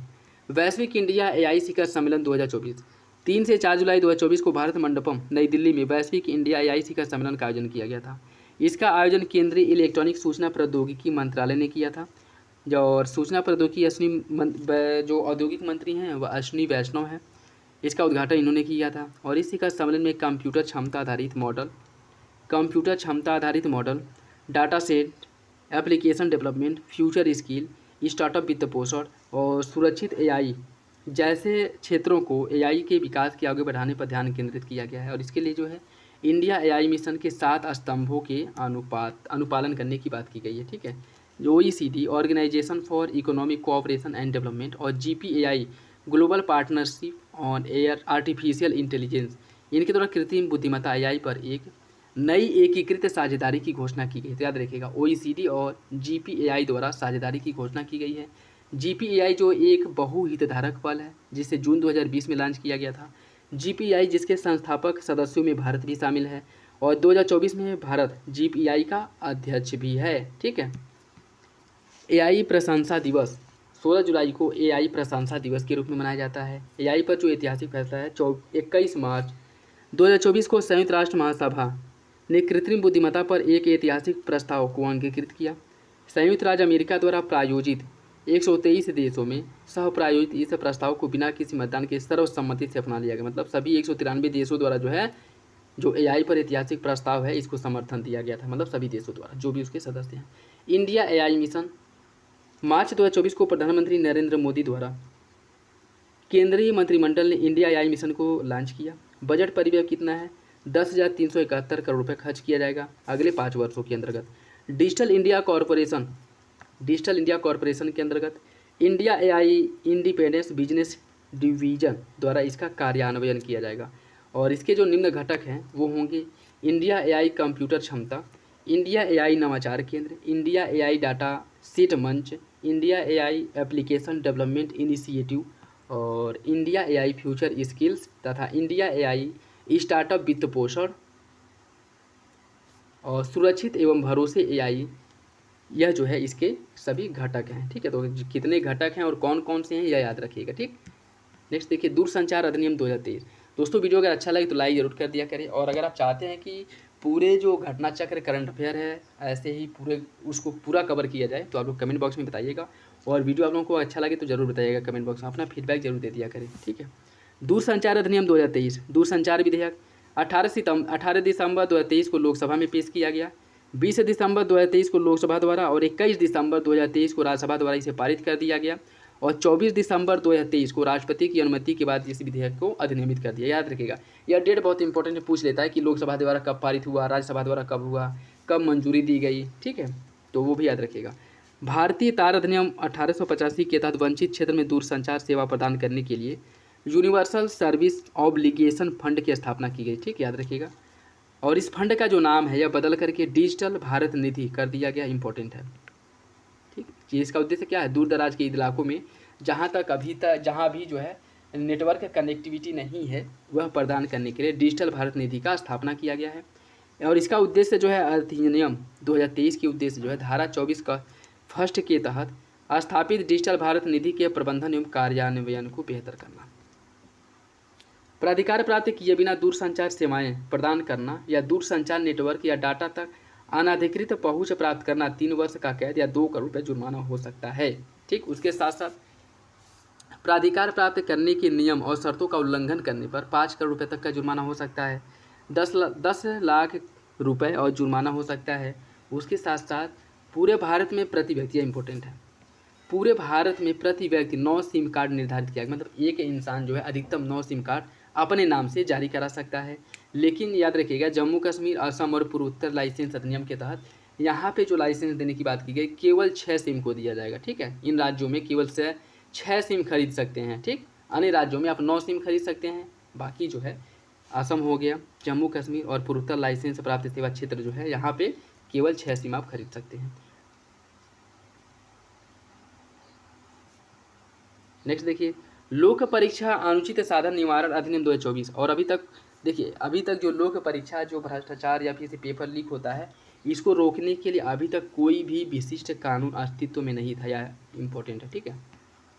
और 21 जून 2024 को केंद्र सरकार द्वारा लोक परीक्षा अनुचित साधन निवारण अधिनियम 2024 को लागू किया गया। 6 फरवरी 2024 को लोकसभा, 9 फरवरी 2024 को राज्यसभा द्वारा पारित हुआ और 12 फरवरी को राष्ट्रपति की मंजूरी मिल गई। इसका उद्देश्य क्या है कि लोक परीक्षा में अनुचित साधन के उपयोग को रोकना, लोक परीक्षा में अनुचित साधन के उपयोग को रोकने के लिए इसकी शुरुआत की गई है। और इसके अंतर्गत संघ लोक सेवा आयोग, कर्मचारी चयन आयोग, रेलवे भर्ती बोर्ड, राष्ट्रीय परीक्षा अभिकरण, बैंकिंग कार्मिक चयन अभिसंस्थान, केंद्रीय सरकार के मंत्रालय, विभाग और भर्ती के लिए उनसे संबंधित जो अधीनस्थ कार्यालय है यह सभी इसके अंतर्गत क्या कह सकते हैं कि इसके दायरे में आएंगे। 3 से 5 साल तक की कैद हो सकती है अगर जो है किसी के द्वारा अपराध किया जाता है या फिर पेपर लीक कराया जाता है या फिर भ्रष्टाचार किया जाता है तो 5 साल तक कैद हो सकता है या फिर 10 लाख जुर्माना। और उसके साथ साथ सभी अपराध संज्ञेय होंगे, याद रखिएगा सभी अपराध संज्ञेय गैर जमानती होंगे और 5 वर्ष से लेकर के 10 वर्ष तक की सज़ा होगी। कम से कम 1 करोड़ रुपये का जुर्माना होगा। न्यूनतम जो है पुलिस अतः डीएसपी, सहायक पुलिस अधिकारी, एसीपी लेवल के जो अधिकारी हैं वही इन अपराधों की जांच करेंगे, याद यह इंपॉर्टेंट है, ठीक है। न्यूनतम जो है डीएसपी या फिर से एसीपी लेवल के जो अधिकारी हैं वही इन अपराधों की जाँच कर सकते हैं। और उसके साथ साथ जो है 24 जुलाई 2024 को बिहार विधानसभा ने भी बिहार लोक परीक्षा अनुचित साधन निवारण अधिनियम 2024 को पारित कर दिया, ठीक है। तो याद रखिएगा कि केंद्र के साथ कौन सा राज्य अगर पूछ ले कि किस राज्य ने जो अनुचित साधन उपयोग पेपर में होता है उसको रोकने के लिए विधेयक पारित किया तो बिहार ने किया था। नालंदा विश्वविद्यालय परिसर का उद्घाटन 5वीं शताब्दी ईस्वी में गुप्त वंश के कुमार गुप्त प्रथम ने नालंदा विश्वविद्यालय का स्थापना करवाया था। यह एक बौद्ध विहार था। और इसके बाद जो है कन्नौज के राजवर्धन ने 7वीं शताब्दी में, हर्षवर्धन ने 7वीं शताब्दी में और पाल शासक ने 8 से 12वीं शताब्दी में इसको संरक्षण दिया था। 12वीं शताब्दी में इस विश्वविद्यालय का पतन हो गया। 6वीं शताब्दी के बाद इस स्थल की खोज सबसे पहले 1812 में स्कॉटिश सर्वेक्षक फ्रांसिस बुकानन हैमिल्टन ने किया था, ठीक है, याद रखिएगा 1812 में। और मार्च 2006 में बिहार विधानमंडल के एक संयुक्त सत्र को संबोधित करते हुए उस समय के राष्ट्रपति डॉक्टर APJ अब्दुल कलाम ने नालंदा विश्वविद्यालय के पुनरुद्धार के प्रस्ताव की थी। जो नालंदा विश्वविद्यालय है इसके पुनरुद्धार का प्रस्ताव दिया था। 2006 में सिंगापुर की सरकार ने और 9 में सेब्रू अर्थात फिलीपींस में आयोजित द्वितीय पूर्व एशिया शिखर सम्मेलन में भी जो इसके नेता हैं इन्होंने भी सुझाव दिया था कि इसका जीर्णोद्धार करवाया जाए। उसके साथ साथ 2009 में थाईलैंड में आयोजित चौथा पूर्वी शिखर सम्मेलन में नालंदा विश्वविद्यालय के पुनर्स्थापना को समर्थन दिया गया था, ठीक है। यह कुछ उससे रिलेटेड फैक्ट हैं। अब यहाँ से जो है हम करंट देखेंगे। 19 जून 2024 को बिहार के नालंदा जिले स्थित राजगीर में प्रधानमंत्री नरेंद्र मोदी ने नालंदा विश्वविद्यालय परिसर का उद्घाटन किया और बिहार सरकार नया नालंदा विश्वविद्यालय की स्थापना के लिए राजगीर में 455 एकड़ भूमि जो है प्रोवाइड कराया गया है। इस विद्यालय की परिकल्पना जो है भारत और पूर्व एशिया शिखर सम्मेलन के सदस्यों के बीच एक संयुक्त सहयोग के माध्यम से किया गया था। और नया नालंदा विश्वविद्यालय एक गैर लाभकारी और स्वशासी अंतर्राष्ट्रीय संस्थान होगा, ठीक। उसके साथ साथ राष्ट्रीय महत्व का यह संस्थान होगा और घोषित किया गया भारत का जो है भारत का राष्ट्रपति इस विश्वविद्यालय का कुलाध्यक्ष होगा और वर्तमान में इस विश्वविद्यालय के कुलाध्यक्ष राष्ट्रपति द्रौपदी मुर्मू हैं। और प्रोफेसर जो अरविंद पनगड़िया हैं, यह विश्वविद्यालय के कुलाधिपति हैं। प्रोफेसर अभय कुमार सिंह हैं, यह अंतरिम कुलपति इसके हैं। ठीक, नेक्स्ट देखिए, स्मृति वन भूकंप संग्रहालय विश्व के सर्वाधिक खूबसूरत संग्रहालयों की सूची में शामिल हो गया है। 26 जनवरी 2001 को गुजरात में भीषण भूकंप आया था, ठीक है, जिसमें लगभग जो है 12,932 लोगों की मृत्यु हुई थी और लगभग 15.5 लाख के लोग जो है इस भूकंप से प्रभावित हुए थे। 13 जून 2024 को प्रिक्स वर्सेल्स के तहत 2024 के लिए विश्व के सर्वाधिक खूबसूरत संग्रहालयों की सूची में इसे सूची जारी की गई, जिसमें जो है खूबसूरत संग्रहालयों की सूची में इसे शामिल किया गया। ठीक है, किसे, जो यहाँ का ये संग्रहालय है। और इसमें टोटल जो है 7 संग्रहालयों को शामिल किया गया है। A4 आर्ट म्यूजियम चेंगदू चीन और ग्रैंड इजिप्शियन म्यूजियम गीजा मिस्र, स्मृति वन भूकंप संग्रहालय भूंज भारत और सिमोर्स art museum Otake Japan, palace Het Loo Apeldoorn Netherlands और ओमान ए क्रॉस एजेंस museum Manah Oman, Polish history museum Warsaw Poland. Bhuj स्थित जो स्मृति वन भूकंप संग्रहालय है, इसको यूनेस्को द्वारा प्रतिष्ठित प्रिक्स वर्सेल्स अवार्ड के लिए सूचीबद्ध किया गया है। यह भारत में स्थित पहला ऐसा संग्रहालय है जिसे इस अवार्ड के लिए चयन किया गया। इंपॉर्टेंट याद रखिएगा, यह भारत का पहला संग्रहालय है जिसे इस अवार्ड के लिए चयन किया गया है। 28 अगस्त 2022 को इसका उद्घाटन किया गया था। सबसे बड़ा स्मारक है, संग्रहालय है। ठीक है, यह भारत का अब तक निर्मित सबसे बड़ा संग्रहालय है। और भुंज के उपनगरीय क्षेत्र में भुंजियो डूंगूर नामक एक छोटी पहाड़ी पर इसका निर्माण 470 एकड़ में किया गया है। इस स्मारक एवं संग्रहालय को प्रसिद्ध वास्तुकार राजीव कटपालिया ने डिजाइन किया है। और विश्व का सबसे बड़ा मियावाकी वन यहीं पर देखने को मिलेगा। विश्व का सबसे बड़ा मियावाकी वन यहीं पर देखने को मिलेगा, जहाँ पे लगभग 4.5 लाख से अधिक पेड़ लगाए गए हैं। प्रिक्स वर्सेल्स की बात करें तो यह जो है विश्व वास्तुकला और विज्ञान डिजाइन अवार्ड प्रदान करता है। 2015 में प्रतिवर्ष यूनेस्को द्वारा घोषित प्रिक्स वर्सेल्स वास्तुकला प्रतियोगिता विश्व भर में बेहतरीन समकालीन जो परियोजनाएं हैं उन पर प्रकाश डालता है। ठीक है, मोदी सरकार 3.0 18वीं लोकसभा 543 सदस्यों का चुनाव हुआ था 19 अप्रैल 2024 से 1 जून 2024 के बीच में। पश्चिम बंगाल उत्तर प्रदेश में सभी 7 चरणों में चुनाव हुआ था। भारत के चुनाव इतिहास में यह दूसरा सबसे लंबा चलने वाला चुनाव है। पहला जो हुआ था वह 1951 से 1952 के बीच में हुआ था, जो 4 महीने तक चला था। और 1980 का आम चुनाव जो है यह केवल 4 दिन तक चला था, तो यह अब तक का सबसे कम समय तक चलने वाला चुनाव है। 2024 के आम चुनाव में लगभग 98.88 करोड़ लोगों ने मतदान किया था। ठीक, और 85 वर्ष से अधिक आयु के वरिष्ठ नागरिकों 40% की मानक दिव्यांगता वाले लोगों को घरों से मतदान करने की सुविधा दी गई थी।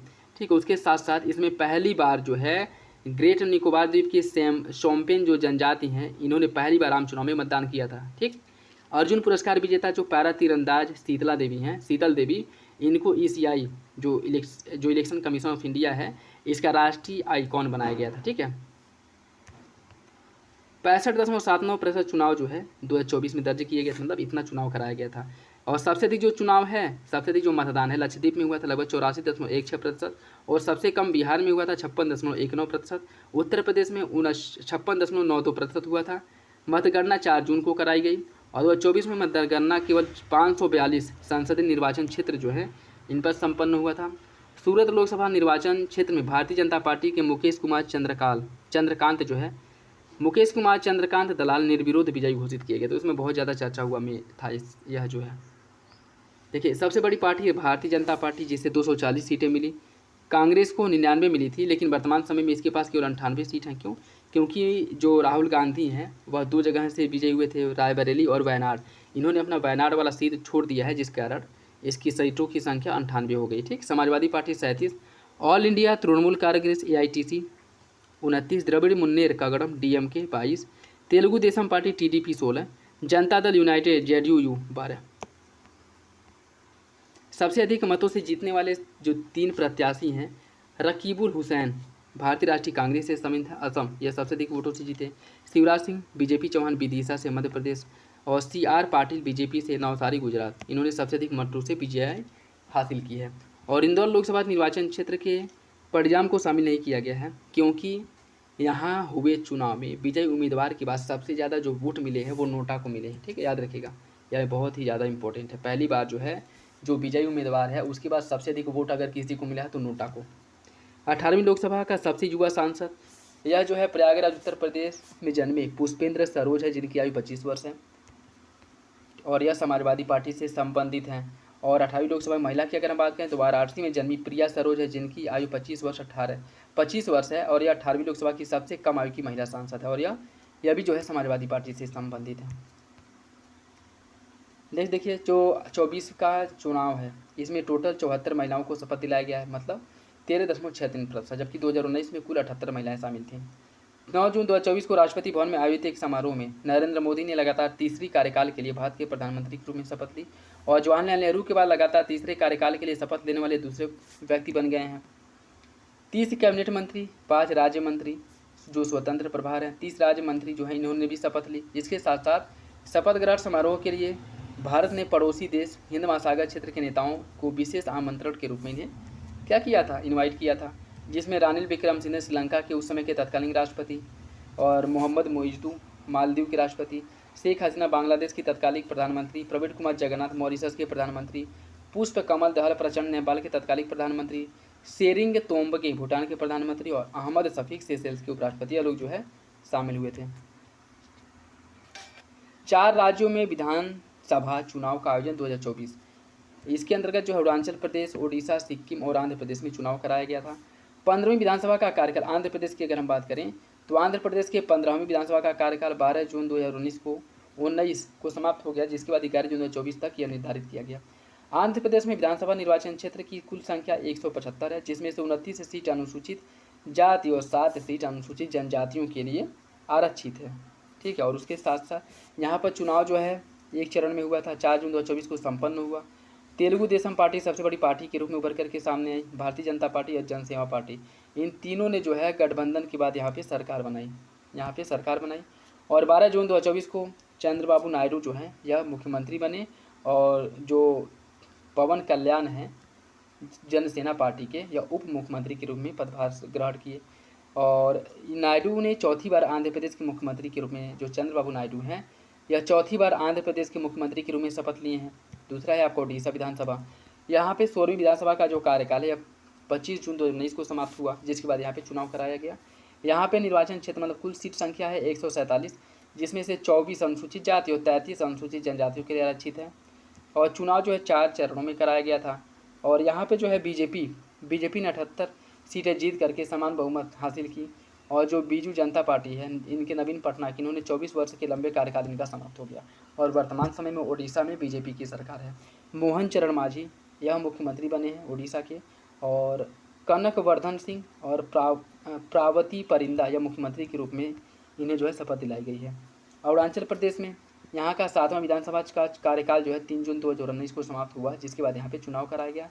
यहाँ पे विधानसभा की सीटें 60 ही हैं, जिसमें से 59 सीट अनुसूचित जनजाति के लिए आरक्षित है और यहाँ चुनाव एक ही चरण में संपन्न हुआ। 13 जून 2024 को ईटानगर में बीजेपी के नेता पेमा खांडू ने लगातार तीसरे कार्यकाल के लिए अरुणाचल प्रदेश के मुख्यमंत्री के रूप में शपथ लिए। चौहान मीन उप मुख्यमंत्री बने हैं। सिक्किम विधानसभा 10वां विधानसभा का कार्यकाल जो है 3 जून को समाप्त हो गया और यहाँ पे 32 सीटें हैं, उसके साथ साथ 2 सीट अनुसूचित जाति के लिए आरक्षित है। सिक्किम से 32 विधानसभा निर्वाचन क्षेत्रों के लिए चुनाव एक चरण में संपन्न हुआ। 10 जून 2024 को सिक्किम क्रांतिकारी मोर्चा के अध्यक्ष प्रेम सिंह तवांग इन्होंने गंगटोक में आयोजित एक समारोह में लगातार दूसरे कार्यकाल के लिए सिक्किम के मुख्यमंत्री के रूप में शपथ लिए। ठीक, धार्मिक अल्पसंख्यकों की हिस्सेदारी एक अंतर्देशीय विश्लेषण 1950 से 2015 तक का।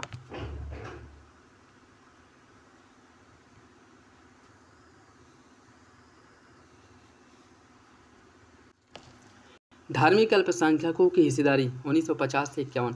7 मई 2024 को प्रधानमंत्री की अध्यक्षता में आर्थिक सलाहकार परिषद द्वारा एक अध्ययन प्रकाशित किया गया। इस रिपोर्ट में उन 167 देशों पर भी ध्यान केंद्रित किया गया है जहां पर 1950 में बहुसंख्यक धार्मिक जनसंख्या की कुल जनसंख्या में हिस्सेदारी 50% से अधिक थी। 1950 से 2015 के मध्य भारत में कुल जनसंख्या में हिंदुओं की हिस्सेदारी में 7.82% की कमी दर्ज की गई है, जबकि मुसलमान, ईसाई, सिख और सिखों की हिस्सेदारी में वृद्धि देखने को मिली है। 50 में भारत में बहुसंख्यक हिंदू समुदाय की हिस्सेदारी जनसंख्या जो है 84.68% थी, जो घट करके 2015 में 78.06% हो गई है। ठीक है, 78.06% हो गई है। और भारत में 1950 में कुल जनसंख्या में मुस्लिम आबादी का जो योगदान है 9.84% था, जो वर्तमान में बढ़ करके 14.09% हो गया है। और इसी के साथ जो है 43, इसमें जो वृद्धि है 43.15% वृद्धि देखने को मिली है 50 से लेकर के 15 के बीच मुस्लिमों की आबादी में। ईसाई आबादी का हिस्सा जो है 2.24% से बढ़ करके 2.36% हो गया है। सिखों की आबादी का हिस्सा 2050 में जहाँ 1.24% था, यह मामूली वृद्धि के साथ 1.85 हो गया है। और भारत की जनसंख्या में जैन समुदाय की हिस्सेदारी 50 में जो 0.45% थी, यह घट करके 15 में 0.36%। तो हिंदू और जैनों की आबादी में गिरावट देखने को मिली है और अन्य जो धार्मिक समुदाय हैं इनकी आबादी में वृद्धि देखने को मिली है। ठीक है, और इसके साथ साथ जो 5 गैर मुस्लिम देश हैं, म्यांमार, भारत, नेपाल, यहाँ पे अगर हम बात करें बहुसंख्यक धार्मिक संप्रदाय की हिस्सेदारी में गिरावट देखने को मिली है। ठीक है, जबकि श्रीलंका और भूटान में वृद्धि देखने को मिली है। म्यांमार, भारत, नेपाल में कमी देखने को मिली है, श्रीलंका, भूटान में वृद्धि देखने को मिला है। नागरिकता संशोधन नियम 2024, केंद्रीय गृह मंत्रालय ने 11 मार्च 2024 को नागरिकता संशोधन नियम 2024 सिटीजनशिप अमेंडमेंट रूल 2024 राजपत्र के माध्यम से अधिसूचित किया, जिसके अंतर्गत पाकिस्तान, बांग्लादेश और अफगानिस्तान से आने वाले हिंदू, सिख, बौद्ध, जैन, पारसी और ईसाइयों को वो क्या नागरिकता देने की बात किया गया था। और इसमें प्रावधान किया गया है कि नागरिकता प्राप्त करने के लिए तभी वह अर्ह होंगे अगर वे अपने मूल देश के धर्म, भारत में प्रवेश की तारीख और संविधान की 8वीं सूची में निर्दिष्ट भाषा में से कोई एक भाषा साबित करने मतलब बोलने में सक्षम हो। ठीक, तभी उन्हें नागरिकता दी जाएगी। दिबांग बहुउद्देशीय जल विद्युत परियोजना, इस परियोजना की क्षमता 2880 मेगावाट है। ठीक है, और इससे 12 जो है ऐसे उपकरण लगाए जाएंगे जो 240 मेगावाट बिजली उत्पादन करेगा।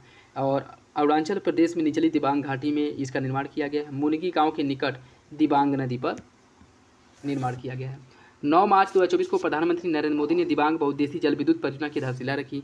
NHPC लिमिटेड द्वारा इसका क्रियान्वयन किया जाएगा, इसका निर्माण किया जाएगा और इसके लिए टोटल 31,875 करोड़ रुपये का खर्च होगा। 278 मीटर ऊंचे बांध का निर्माण प्रस्तावित है, जो भारत का सबसे ऊंचा कंक्रीट ग्रेविटी बांध होगा। और इस बांध का निर्माण रोलर कम्पैक्टेड कंक्रीट तकनीक से किया जाएगा और यह विश्व का सबसे ऊंचा RCC बांध होगा। ठीक है, highest RCC dam of the world होगा। प्रतिवर्ष 11,223 मिलियन यूनिट जल विद्युत का उत्पादन इससे हो सकेगा। ठीक है, अन्य इसके बारे में अगर देखें तो सिद्रापोग जल विद्युत स्टेशन यह भारत का सबसे पुराना जल विद्युत स्टेशन है और इस जल विद्युत स्टेशन को 10 नवंबर 1897 को तैनात किया गया था, मतलब इसका स्थापना किया गया था। और यह जो है पश्चिम बंगाल के दार्जिलिंग में स्थित है। और इस संदर्भ में स्थापित क्षमता के मामले में विश्व का सबसे बड़ा जो संचालित जल विद्युत संयंत्र है वह चीन का 3 गॉर्जेज डैम है। ठीक है, 3 गॉर्जेज डैम। शिला सुरंग राष्ट्र को समर्पित। 9 फरवरी 2019 को प्रधानमंत्री नरेंद्र मोदी ने शिला सुरंग की आधारशिला रखी थी और 5 वर्ष के अंदर जो है यह शिला सुरंग बन करके तैयार हो गया है। ठीक, 9 मार्च 2024 को प्रधानमंत्री नरेंद्र मोदी ने अरुणाचल प्रदेश में आभासी माध्यम से इस सुरंग का उद्घाटन किया, मतलब राष्ट्र को समर्पित किया। इसका निर्माण जो है BRO सीमा सड़क संगठन द्वारा किया गया है। प्रोजेक्ट वर्तक के तहत, याद रखिएगा, प्रोजेक्ट वर्तक के तहत BRO द्वारा इसका निर्माण किया गया है।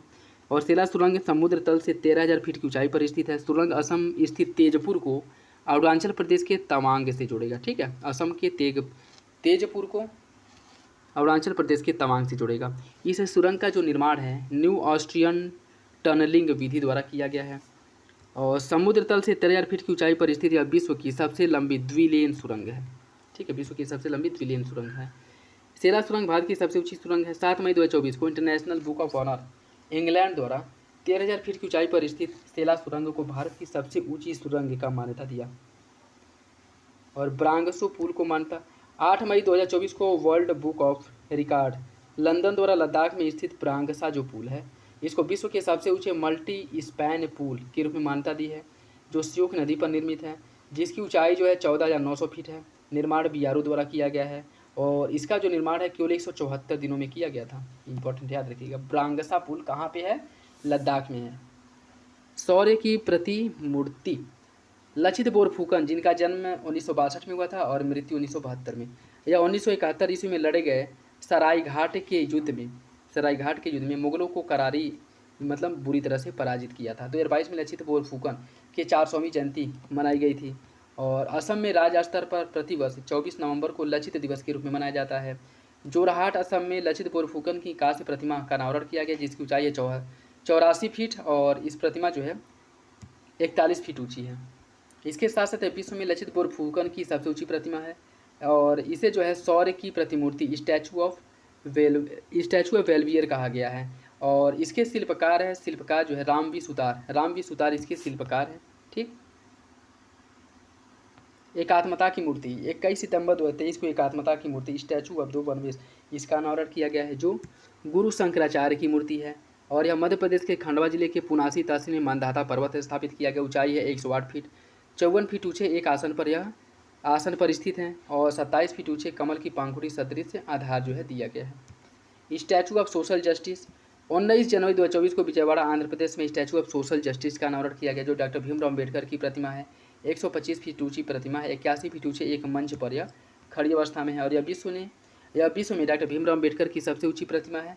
विश्व में डॉक्टर भीमराव अम्बेडकर की दूसरी जो प्रतिमा है वह हैदराबाद में है, दूसरी सबसे ऊंची प्रतिमा। संसदीय विशेषाधिकार पर ऐतिहासिक निर्णय नोट फॉर वोट मामला। देखिए अनुच्छेद 105 और अनुच्छेद 194 संसद और राज्य विधानमंडल के सदस्यों और उनके सदनों सदस्यों तथा समितियों की शक्तियों विशेष अधिकारों की अनुमतियों का इसमें उल्लेख किया गया है।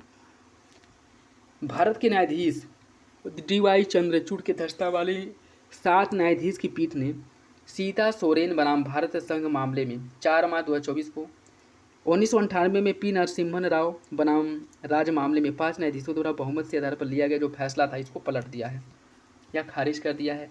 अब क्या है कि भ्रष्टाचार निवारण अधिनियम 1988 के तहत रिश्वत लेने के मामले में संसद तथा विधानमंडल सदस्यों के खिलाफ कानून प्रवर्तन एजेंसियों द्वारा जांच या मुकदमा शुरू करने का क्या किया गया है, अधिकार दिया गया। उसके साथ साथ DY Chandrachud, justice M Bopanna, justice M Sundresh, justice PS Narasimha, justice Pardiwala, justice Sanjeev Kumar और जस्टिस मनोज मिश्रा, यह लोग जो है इस निर्णय से संबंधित थे।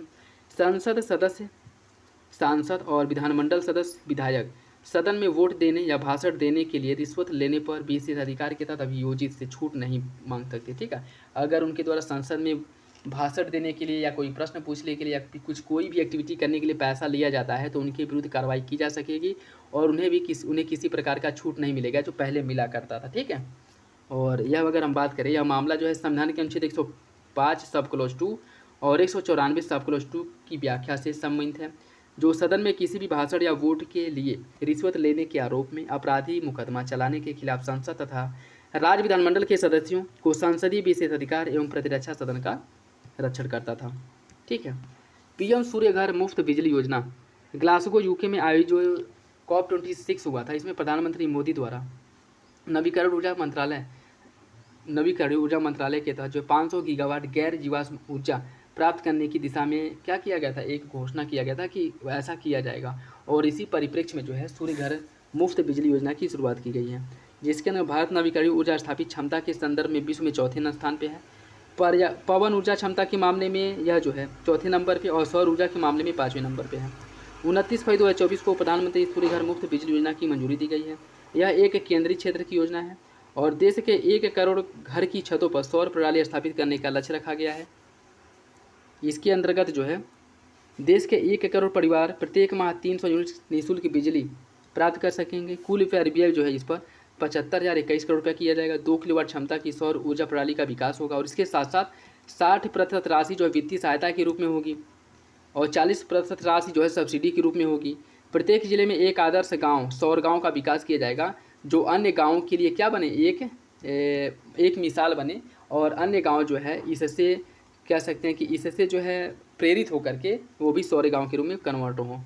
रूफटॉप और सौर प्रणाली से प्राप्त निःशुल्क बिजली और अधिशेष जो बिजली है इसको बेचा जा सकेगा, जिससे प्रतिवर्ष 15,000 से 18,000 रुपये तक की प्राप्ति होगी और 30 गीगावाट की सौर क्षमता में इससे वृद्धि होगी। उसके साथ साथ इस जो योजना है इसकी मंजूरी के बाद और इसका अच्छे से इम्प्लीमेंटेशन के बाद जो है 720 मिलियन टन CO2 के बराबर उत्सर्जन में कटौती भी होगी। ठीक है, बोइंग सुकन्या कार्यक्रम देश भर की बालिकाओं और महिलाओं को विज्ञान, प्रौद्योगिकी, इंजीनियरिंग एवं गणित स्ट्रीम जो साइंस, टेक्नोलॉजी, इंजीनियरिंग और मैथमेटिक्स से सिखाने के लिए योजना की शुरुआत की गई है। महिलाओं के लिए 150 नियोजित स्थानों पर स्टीम प्रयोगशाला का निर्माण किया जाएगा। BITC, हाल ही में प्रधानमंत्री मोदी ने बेंगलुरु कर्नाटक में Boeing India engineering and technology centre campus का उद्घाटन किया है, जो 16,000 करोड़ रुपये के निवेश के साथ 43 एकड़ में स्थापित किया गया है और यह बोइंग द्वारा अमेरिका के बाहर इस प्रकार का सबसे बड़ा निवेश है। फरवरी 2023 में प्रधानमंत्री ने तुमकुरू कर्नाटक में हाल हेलीकॉप्टर निर्माण संयंत्र का भी स्थापना किया था, जो एशिया का सबसे बड़ा हेलीकॉप्टर निर्माण सुविधा इकाई है। ठीक है, यह किसका? एशिया का सबसे बड़ा है। इस स्वाति पोर्टल 11 फरवरी 2024 को विज्ञान में महिलाओं एवं बालिकाओं अंतर्राष्ट्रीय दिवस के रूप में इसे मनाया जाता है। नई दिल्ली में स्थित Indian national science academy Swati नामक से पोर्टल लॉन्च किया गया है। यह भारत में अपनी तरह का पहला पोर्टल है। यह संपूर्ण संवादात्मक डाटाबेस है। नई दिल्ली स्थित राष्ट्रीय आपदा जीरोम अनुसंधान संस्थान द्वारा इसका विकास किया गया। ठीक है, चुनावी बांड योजना को असंवैधानिक घोषित कर दिया गया है। 2 जनवरी 2018 को रिजर्व बैंक अधिनियम 1934 की धारा 13(3) के अंतर्गत इसे जारी किया गया था और 15 फरवरी 2024 को उच्चतम न्यायालय की 5 सदस्यीय पीठ ने इसे असंवैधानिक घोषित कर दिया है। जिसके अंतर्गत यह था कि मुख्य न्यायाधीश DY चंद्रचूड़, संजीव खन्ना, भूषण रामकृष्ण गवई, JB पर्दिवाल और मनोज मिश्रा इसके अंतर्गत शामिल थे। और इसमें यह कहा गया है कि अनुच्छेद 19 सब क्लॉज ए के अंतर्गत जो मतदाता हैं उनके मौलिक अधिकार का यह उल्लंघन है। लोक प्रतिनिधित्व 1951 की धारा 29C सब क्लॉज फर्स्ट, ठीक, और अधिनियम 2013 की धारा 18 सब क्लॉज 3 और आयकर अधिनियम 1961 की धारा 13A(B) जो है इसको भी असंवैधानिक घोषित किया गया। ठीक है, और उसके साथ साथ कंपनी अधिनियम 2013 की धारा 182 सब क्लॉज फर्स्ट में संशोधन के माध्यम से राजनीतिक दलों को असीमित कॉर्पोरेट वित्त पोषण की अनुमति प्रदान करना यह संविधान के अनुच्छेद 14 का उल्लंघन है। ठीक है, ये भी कहा गया था। उसके साथ साथ जो चुनावी बांड के माध्यम से सबसे अधिक जो चंदा प्राप्त हुआ था उसमें सबसे अधिक BJP को, उसके बाद अखिल भारतीय तृणमूल कांग्रेस को, फिर भारतीय राष्ट्रीय कांग्रेस को, उसके बाद भारतीय राष्ट्रीय समिति को, BRS, फिर बीजू जनता दल को प्राप्त हुआ था। ठीक, और इसके अंतर्गत चंदा देने वाली जो शीर्ष कंपनियां हैं future gaming and hotel services, Medha engineering and farm infrastructure, quick supply chain private limited, Vedanta और हल्दिया, इनके द्वारा जो है सबसे अधिक चंदा दिया गया था। और यह जो चंदा जो कॉर्पोरेट जो आपका चुनावी बांड जारी होता है यह 1,000, 10,000, 1 लाख, 10 लाख और 1 करोड़ के गुड़ज में जारी होता है। इसको भुनाने की जो समय सीमा है 15 दिन होती है। 15 दिन के अंदर इसे भुनाना, नहीं तो यह किस में जमा हो जाएगा? प्रधानमंत्री राहत कोष में चला जाएगा।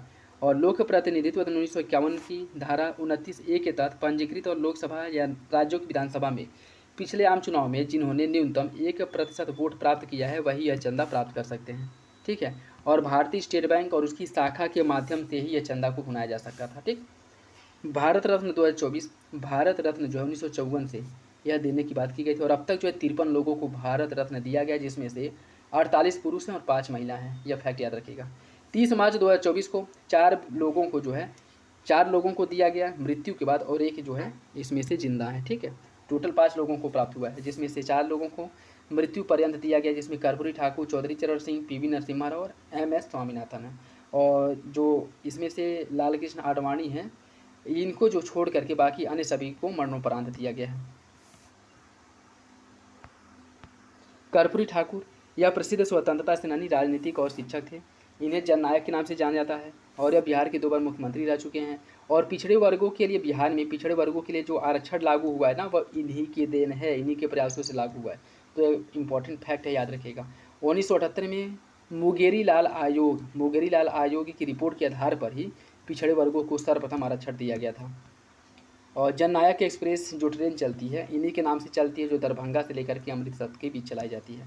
लाल कृष्ण आडवाणी जो भारतीय जनता पार्टी के संस्थापक सदस्यों में से एक हैं और यह जो है सबसे लंबी अवधि तक भारतीय जनता पार्टी के राष्ट्रीय अध्यक्ष के रूप में काम किए हैं, इन्हें भी दिया गया था। उसके बाद चौधरी चरण सिंह हैं जो 1979 से 1980 तक भारत के प्रधानमंत्री रहे हैं, 2 बार उत्तर प्रदेश के मुख्यमंत्री के रूप में कार्य किए। भारतीय लोक दल नामक एक नई पार्टी की स्थापना इनके द्वारा किया गया था और उत्तर प्रदेश में भूमि सुधार की मुख्य वास्तुकार इन्हीं को माना जाता है, चौधरी चरण सिंह को। PV नरसिम्हा राव जो 91 से 96 तक जो है भारत के प्रधानमंत्री रहे और भारत में आर्थिक सुधार का जनक इन्हें माना जाता है। जो PV नरसिम्हा राव को भारत में आर्थिक सुधार का जनक माना जाता है। MS स्वामीनाथन जिन्हें भारत में हरित क्रांति का जनक माना जाता है। 20वीं सदी के 20 सबसे प्रभावशाली एशियाई लोगों में शामिल थे। उस समय किनके द्वारा? टाइम मैगजीन द्वारा प्रकाशित किया गया था। 1988 में चेन्नई में MS स्वामीनाथन रिसर्च फाउंडेशन का स्थापना भी इन्हीं के द्वारा किया गया था। ठीक है। राष्ट्रीय डॉल्फिन शोध केंद्र का उद्घाटन किया गया है। राष्ट्रीय डॉल्फिन या मीठी पानी और खारे दोनों जल में पाई जाती है। और विश्व में नदी डॉल्फिन की 6 जीवित प्रजातियां पाई जाती हैं, जिसमें से एक अमेजन डॉल्फिन है, सिंधु नदी डॉल्फिन है, गंगा डॉल्फिन है, इरावदी डॉल्फिन, तुकुजी डॉल्फिन, ठीक, जोयांगती फिनॉय, ये सब डॉल्फिन है। और यह जो है विश्व की 7वीं नदी डॉल्फिन की जो प्रजाति बैजा डॉल्फिन है, जिसे चीनी डॉल्फिन के नाम से जाना जाता है, यह विलुप्त हो चुकी है वर्तमान समय में। ठीक है। 4 मार्च 2024 को बिहार के मुख्यमंत्री नीतीश कुमार ने राष्ट्रीय डॉल्फिन शोध केंद्र का उद्घाटन किया, जो कि पटना में स्थित है और ये एशिया में अपनी तरह का पहला डॉल्फिन शोध केंद्र है। 24 अक्टूबर 2023 को एशिया और दक्षिण अमेरिका के 11 देशों ने विश्व की नदी डॉल्फिन 6 जीवित प्रजातियों को विलुप्त होने से बचाने के लिए कोलंबिया की राजधानी बगोटा में एक ऐतिहासिक समझौते पर हस्ताक्षर किया था, जिसके अंतर्गत इन 11 देशों में Bangladesh, Bolivia, Brazil, Cambodia, Bharat, Colombia, Ecuador, Nepal, Pakistan, Peru और वेनेजुएला शामिल हैं।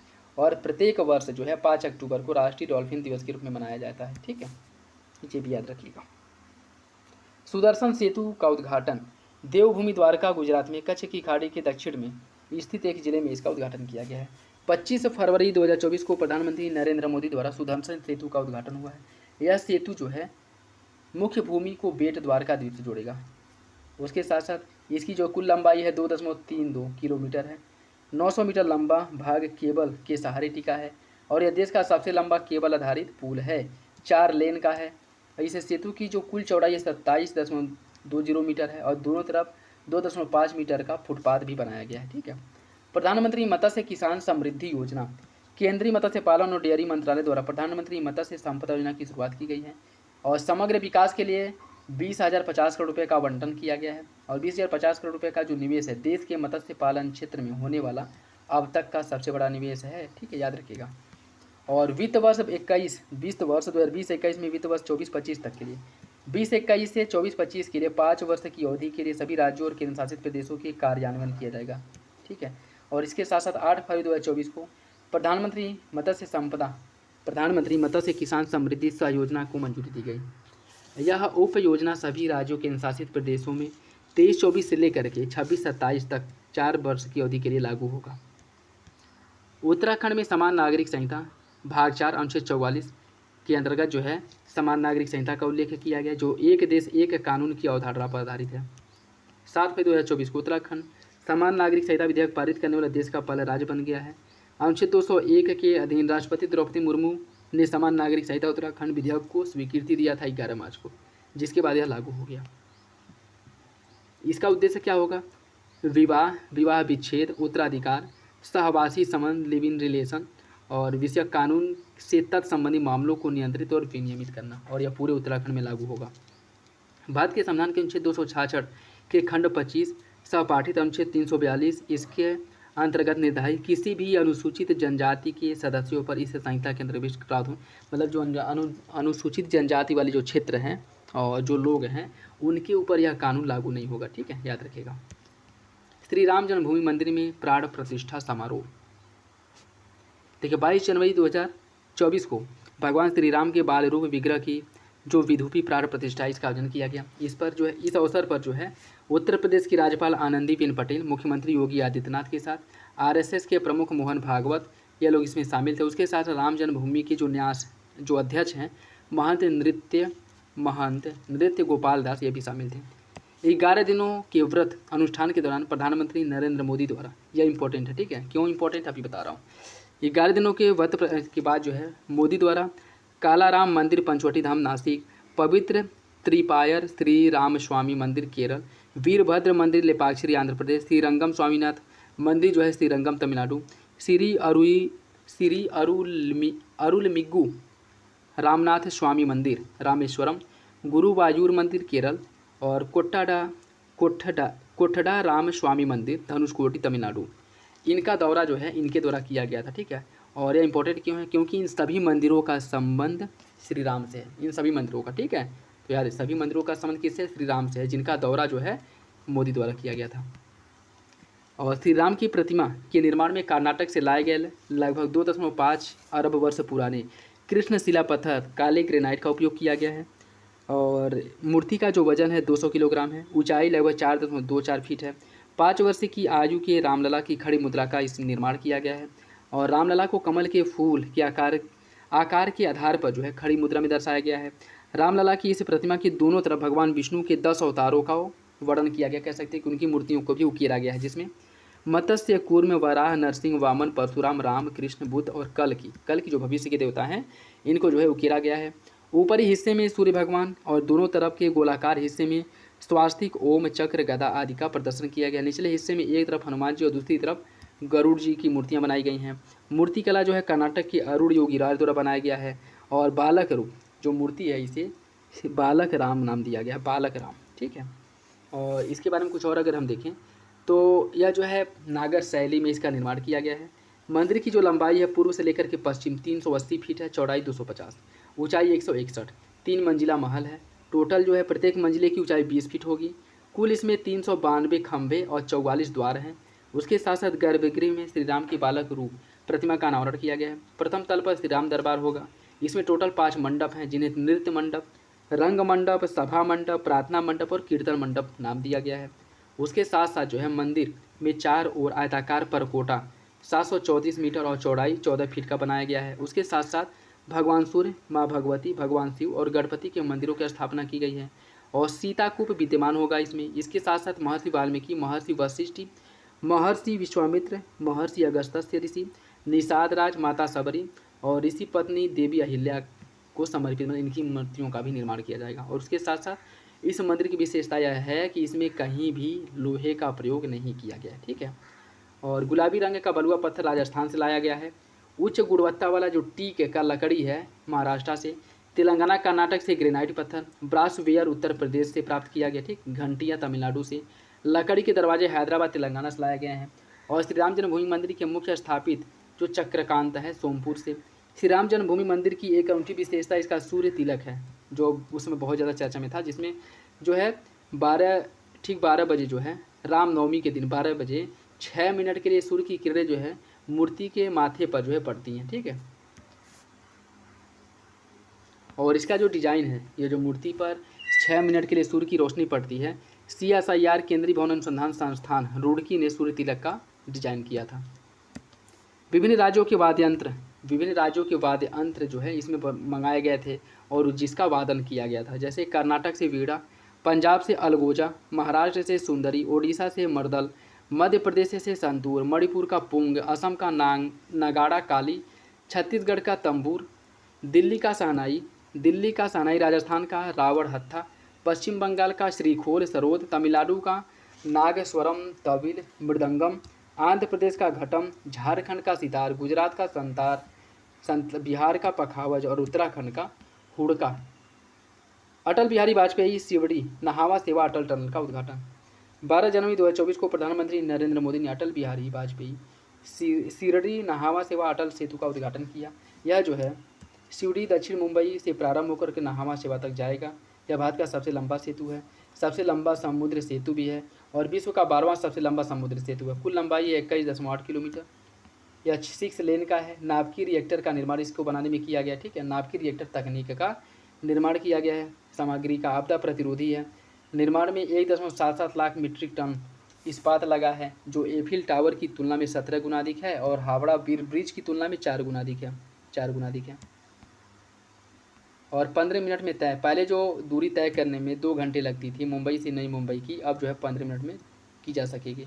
स्वच्छ सर्वेक्षण 2023, इसके अंतर्गत जो है 2023 में 4477 शहरों को शामिल किया गया, जिसके अंतर्गत 61 छावनियाँ हैं, 88 गंगा के किनारे बसे शहर हैं और लगातार 7वीं बार इंदौर पहले नंबर पे सबसे स्वच्छ है। और सूरत गुजरात भी इस साल पहले नंबर पे है। तो पहले नंबर पे इंदौर और सूरत दोनों जो है पहले नंबर पे है इस वर्ष, ठीक है। और इसमें अगर हम देखें अन्य जो है वो आप देख लीजिएगा एक बार। 1 लाख से कम जनसंख्या के मामले में सासवाड़ महाराष्ट्र पहले नंबर पे है, ठीक। और पाटन NP छत्तीसगढ़ दूसरे नंबर पे है। शीर्ष 5 राज्यों में महाराष्ट्र आपका पहले नंबर पे है, मध्य प्रदेश, छत्तीसगढ़, उड़ीसा, तेलंगाना, यह शीर्ष 5 हैं। इसमें जो है उत्तर प्रदेश आपका 9वें नंबर पे और बिहार 15वें नंबर पे है, ठीक। शीर्ष गंगा नगरों की बात करें तो इसमें वाराणसी पहले नंबर पे, प्रयागराज दूसरे, बिजनौर तीसरे, हरिद्वार चौथे, कन्नौज 5वें। मतलब गंगा नगरों में शीर्ष 5 में 4 जो है उत्तर प्रदेश से हैं। और मध्य प्रदेश से स्थित महू छावनी जो है सबसे स्वच्छ छावनी घोषित किया गया इसे। 1 लाख से अधिक जनसंख्या श्रेणी में 20 शहरों में उत्तर प्रदेश से केवल एक शहर शामिल है, नोएडा, और यह 14वें नंबर पे है। गाजियाबाद को 38वां, अलीगढ़ को 40वां, वाराणसी को 41, लखनऊ को 44, फिरोजाबाद को 52, प्रयागराज को 71वां स्थान प्राप्त हुआ है। चंडीगढ़ को सर्वश्रेष्ठ सफाई मित्र सुरक्षित शहर के रूप में घोषित किया गया है। कचरा मुक्त शहरों की स्टार रेटिंग प्रोटोकॉल के तहत नोएडा को 5 स्टार रेटिंग दी गई है। 2024 हेतु स्वच्छ भारत मिशन के गीत का विमोचन किया गया है, जिसका जो गीत का शीर्षक है नया संकल्प है नया प्रकल्प है, और गीत का गायन कैलाश खेर ने किया था। ठीक है, ये भी याद रखिएगा। अनुच्छेद 370 पर सर्वोच्च न्यायालय का ऐतिहासिक निर्णय, 1949 में इसे अस्थायी प्रावधान के रूप में शामिल किया गया था। किसे? अनुच्छेद 370 को। और 11 दिसंबर 2023 को भारत के सर्वोच्च न्यायालय के न्यायाधीश ने 5-0 के साथ सर्वसम्मति से 370 को वैध ठहराया था, जो 2019 में हटाया गया था। ठीक है। जम्मू कश्मीर की संविधान सभा की अनुपस्थिति में राष्ट्रपति जम्मू कश्मीर के संदर्भ में आदेश जारी कर सकता है, ऐसा सुप्रीम कोर्ट द्वारा कहा गया था। ठीक है। और न्यायालय ने केंद्र सरकार को जम्मू कश्मीर राज्य के दर्जे को यथाशीघ्र बहाल करने और 30 सितंबर 2024 तक विधानसभा चुनाव कराने का निर्देश दिया था। ठीक है। नमो ड्रोन दीदी योजना भारत उर्वरक का दूसरा सबसे बड़ा उत्पादक और दूसरा सबसे बड़ा क्या है? आयातक है। 29 नवंबर 2023 को केंद्रीय मंत्रिमंडल ने नमो ड्रोन दीदी योजना को मंजूरी दी गई थी। प्रधानमंत्री महिला किसान ड्रोन केंद्र का शुभारंभ किया गया था। यह केंद्र क्षेत्र की योजना है। 2024-25 से लेकर के 25-26 तक इसका कार्यान्वयन किया जाएगा और इस पर कुल व्यय जो है 1261 करोड़ रुपये खर्च किया जाएगा। केंद्र सरकार इसमें 15,000 चयनित महिला स्वयं सहायता समूह को ड्रोन प्रदान करेगी। किसानों को कृषि उद्देश्य के लिए किराए पर यह जो ड्रोन है दिया जा सकता है। एक ड्रोन और उसके सहायक उपकरणों की जो कुल लागत है लगभग 10 लाख होगी, और ड्रोन का 80% जो है केंद्र सरकार वहन करेगी, 20% जो है सब्सिडी के रूप में होगा। ग्रामीण महिलाओं को ड्रोन संचालन में प्रशिक्षण करके उन्हें ड्रोन दीदी के रूप में रूपांतरित या परिवर्तित किया जाएगा। 15 अगस्त 2023 को 77वें स्वतंत्रता दिवस के अवसर पर अपने संबोधन में ड्रोन दीदी योजना का घोषणा मोदी द्वारा किया गया था। पीएम जनमन अनुसूचित जनजाति एसटी की आबादी वर्तमान समय में 10.45 करोड़ है, जिनका जो 18 राज्यों केंद्र शासित प्रदेशों में मुख्य रूप से पाए जाते हैं, और वर्तमान समय में 75 समुदायों को विशेष रूप से संवेदनशील अर्थात पीवीटीजी ग्रुप के अंतर्गत रखा गया है। और 2022-24 की बात करें, प्रधानमंत्री पीवीटीजी विकास मिशन प्रारंभ किए जाने की घोषणा की गई थी, और इस पर जो है कुल 15,000 करोड़ रुपये खर्च किया जाएगा। 15 नवंबर 2023 को प्रधानमंत्री द्वारा जनजाति गौरव दिवस के अवसर पर झारखंड के खूंटी जिले से प्रधानमंत्री जनजाति आदिवासी न्याय महाअभियान अर्थात पीएम जनमन योजना की शुरुआत किए थे। और 2023-24 से वर्ष 2025-26 तक 24,104 करोड़ रुपये व्यय करने की बात की गई है। और यह मिशन केंद्र जनजाति कार्य मंत्रालय सहित 9 मंत्रालयों के माध्यम से 11 महत्वपूर्ण क्षेत्रों जैसे पक्का घर, सड़क कनेक्टिविटी, पाइप से जलापूर्ति, इस पर मुख्य रूप से फोकस किया जाएगा। केंद्रीय जनजाति कार्य मंत्रालय नोडल समन्वयक के रूप में कार्य करेगा, और देश के 220 जिलों की 22,500 से अधिक बस्तियों में निवास करने वाले 28 लाख से अधिक लोगों को इससे लाभान्वित करने की बात की गई है। 25 दिसंबर 2023 से केंद्रीय जनजाति कार्य मंत्रालय ने पीएम जनमन के तहत एक सूचना, शिक्षा और संचार अभियान की भी शुरुआत की थी। ठीक। 5 राज्यों में जो विधानसभा चुनाव हुआ था, किसमें? छत्तीसगढ़, मध्य प्रदेश, मिजोरम, राजस्थान और तेलंगाना में। छत्तीसगढ़ जिसमें कुल विधानसभा की सीट है 90, जिसमें से 10 अनुसूचित जाति और 29 अनुसूचित जनजातियों के लिए आरक्षित है। छत्तीसगढ़ विधानसभा चुनाव का जो शुभंकर है वह चुनई चिरई शुभंकर है। कुल मतदान 76.31% हुआ था। भारतीय जनता पार्टी सबसे बड़े दल के रूप में उभर करके सामने आई है। 2023 में कुल 19 महिलाएं इसमें निर्वाचित हुई हैं। महिला विधायकों की यह संख्या छत्तीसगढ़ विधानसभा के गठन के बाद सबसे अधिक है। ठीक है। और विष्णुदेव साय जो है छत्तीसगढ़ के नए मुख्यमंत्री बने हैं, और इसके साथ साथ जो है पहले आदिवासी मुख्यमंत्री भी बने हैं। अरुण साव और विजय शर्मा उप मुख्यमंत्री बने हैं। मध्य प्रदेश में बात करें, कुल 230 सीटें हैं, जिसमें से 35 सीट अनुसूचित जाति और 47 अनुसूचित जनजाति के लिए आरक्षित हैं। कुल मतदान 77.15% हुआ था। 16वीं मध्य प्रदेश विधानसभा का गठन किया गया था, जिसमें भोपाल में मोहन यादव द्वारा मुख्यमंत्री के रूप में शपथ लिए। जगदीश देवड़ा और राजेंद्र शुक्ला उप मुख्यमंत्री बनाए गए हैं। मिजोरम में कुल 40 सीट हैं, जिसमें से 39 अनुसूचित जनजातियों के लिए आरक्षित हैं। एक के चरण में हुआ था, 80.66% मतलब मतदान हुआ था। और 9वीं मिजोरम विधानसभा, यह जो है कुल 3 महिलाएं इसमें निर्वाचित हुई हैं। 1972 में मिजोरम विधानसभा के गठन के बाद यह पहला अवसर है जब एक से अधिक महिला चुनाव में विधानसभा में शामिल हुई है। और JWPM पार्टी के नेता लाल दुमुहा को मुख्यमंत्री बनाया गया है। उसके बाद है आपका लाल पिनरई मिजोरम की पहली महिला कैबिनेट मंत्री बनी है। राजस्थान, इसमें टोटल 200 सीटें हैं। 34 जो है अनुसूचित जाति, 25 अनुसूचित जनजाति के लिए आरक्षित है। 74.62% मतदान हुआ था और 16वीं राजस्थान में विधानसभा का गठन हुआ। भारतीय जनता पार्टी बहुमत प्राप्त कर ली और 20 महिलाएं इसमें निर्वाचित हुई हैं। उसके साथ साथ भजनलाल शर्मा जो है मुख्यमंत्री बने हैं। दिया कुमारी और प्रेमचंद बैरवा जो उप मुख्यमंत्री बने हैं। तेलंगाना में जो चुनाव हुआ था, कुल 119 सीट है। 19 सीट अनुसूचित जाति और 12 अनुसूचित जनजातियों के लिए आरक्षित है। कुल 71% मतदान हुआ था। तीसरे तेलंगाना विधानसभा चुनाव का विधानसभा का गठन हुआ, जिसमें भारतीय राष्ट्रीय कांग्रेस ने राज्य में कुल 119 सीट में से 64 सीट जीत करके विजय हासिल की और 8% इसमें महिला चुनाव जो है लगभग टोटल 10% महिलाओं को इस विधायिका में शामिल किया गया है। और अनुमुला रेवंत रेड्डी तेलंगाना के मुख्यमंत्री बने हैं, ठीक, और यह दूसरी बार मुख्यमंत्री बने हैं। जबकि मल्लू भट्टी विक्रमांक तेलंगाना के उप मुख्यमंत्री बने हैं, ठीक है। मेरा युवा भारत 75वीं वर्षगांठ से लेकर के 100वीं वर्षगांठ तक जो है 25 वर्ष की अवधि के लिए इसके साथ शुरू किया गया है। 31 अक्टूबर 2023 नई दिल्ली स्थित कर्तव्य पथ पर देश के युवाओं के लिए मेरा युवा भारत मंच का शुभारंभ किया गया था। युवा कार्यक्रम खेल मंत्रालय भारत सरकार द्वारा स्थापित एक स्वायत्त निकाय है, ठीक है। और यूथ के अंतर्गत 15 से 29 वर्ष के लोगों को शामिल किया गया है। किशोर, इसके लिए जो है बनाई गई कार्यक्रम के घटकों में लाभार्थी जो है 10 से लेकर के 19 आयु वर्ग के लोग शामिल होंगे। फिजिटल की बात की गई है, जिसमें फिजिकल और डिजिटल को मिला करके फिजिटल कहा गया है। और यह युवाओं को मात्र निष्क्रिय प्राप्तकर्ता की जगह सक्रिय संचालक बनने में मदद करेगा। आज़ादी का अमृत महोत्सव का समापन, देखिए 15 नवंबर को जनजाति गौरव दिवस के रूप में मनाने की घोषणा की गई है। 26 दिसंबर को साहिबजादा जोरावर सिंह और साहिबजादा फतेह सिंह की शहादत में वीर बाल दिवस मनाने की बात की गई है। 14 अगस्त को विभाजन विभीषिका दिवस, ठीक। 31 अक्टूबर 2023 को मेरी माटी मेरा देश अभियान की अमृत कलश यात्रा के समापन समारोह में भाग लिए। आज़ादी के अमृत महोत्सव की शुरुआत जो है 12 मार्च 2021 को इसकी शुरुआत की गई थी। आज़ादी का अमृत महोत्सव के दौरान उत्कृष्ट प्रदर्शन करने वाले शीर्ष 3 रैंकिंग राज्यों में जम्मू कश्मीर पहले नंबर पे है, गुजरात और हरियाणा राजस्थान तीसरे नंबर पे, ठीक है। इसमें जो मंत्रालय हैं जिन्हें शीर्ष 3 स्थान प्राप्त हुआ, उसमें केंद्रीय विदेश मंत्रालय, दूसरे नंबर पे रक्षा मंत्रालय, तीसरे नंबर पे रेल मंत्रालय, ठीक है।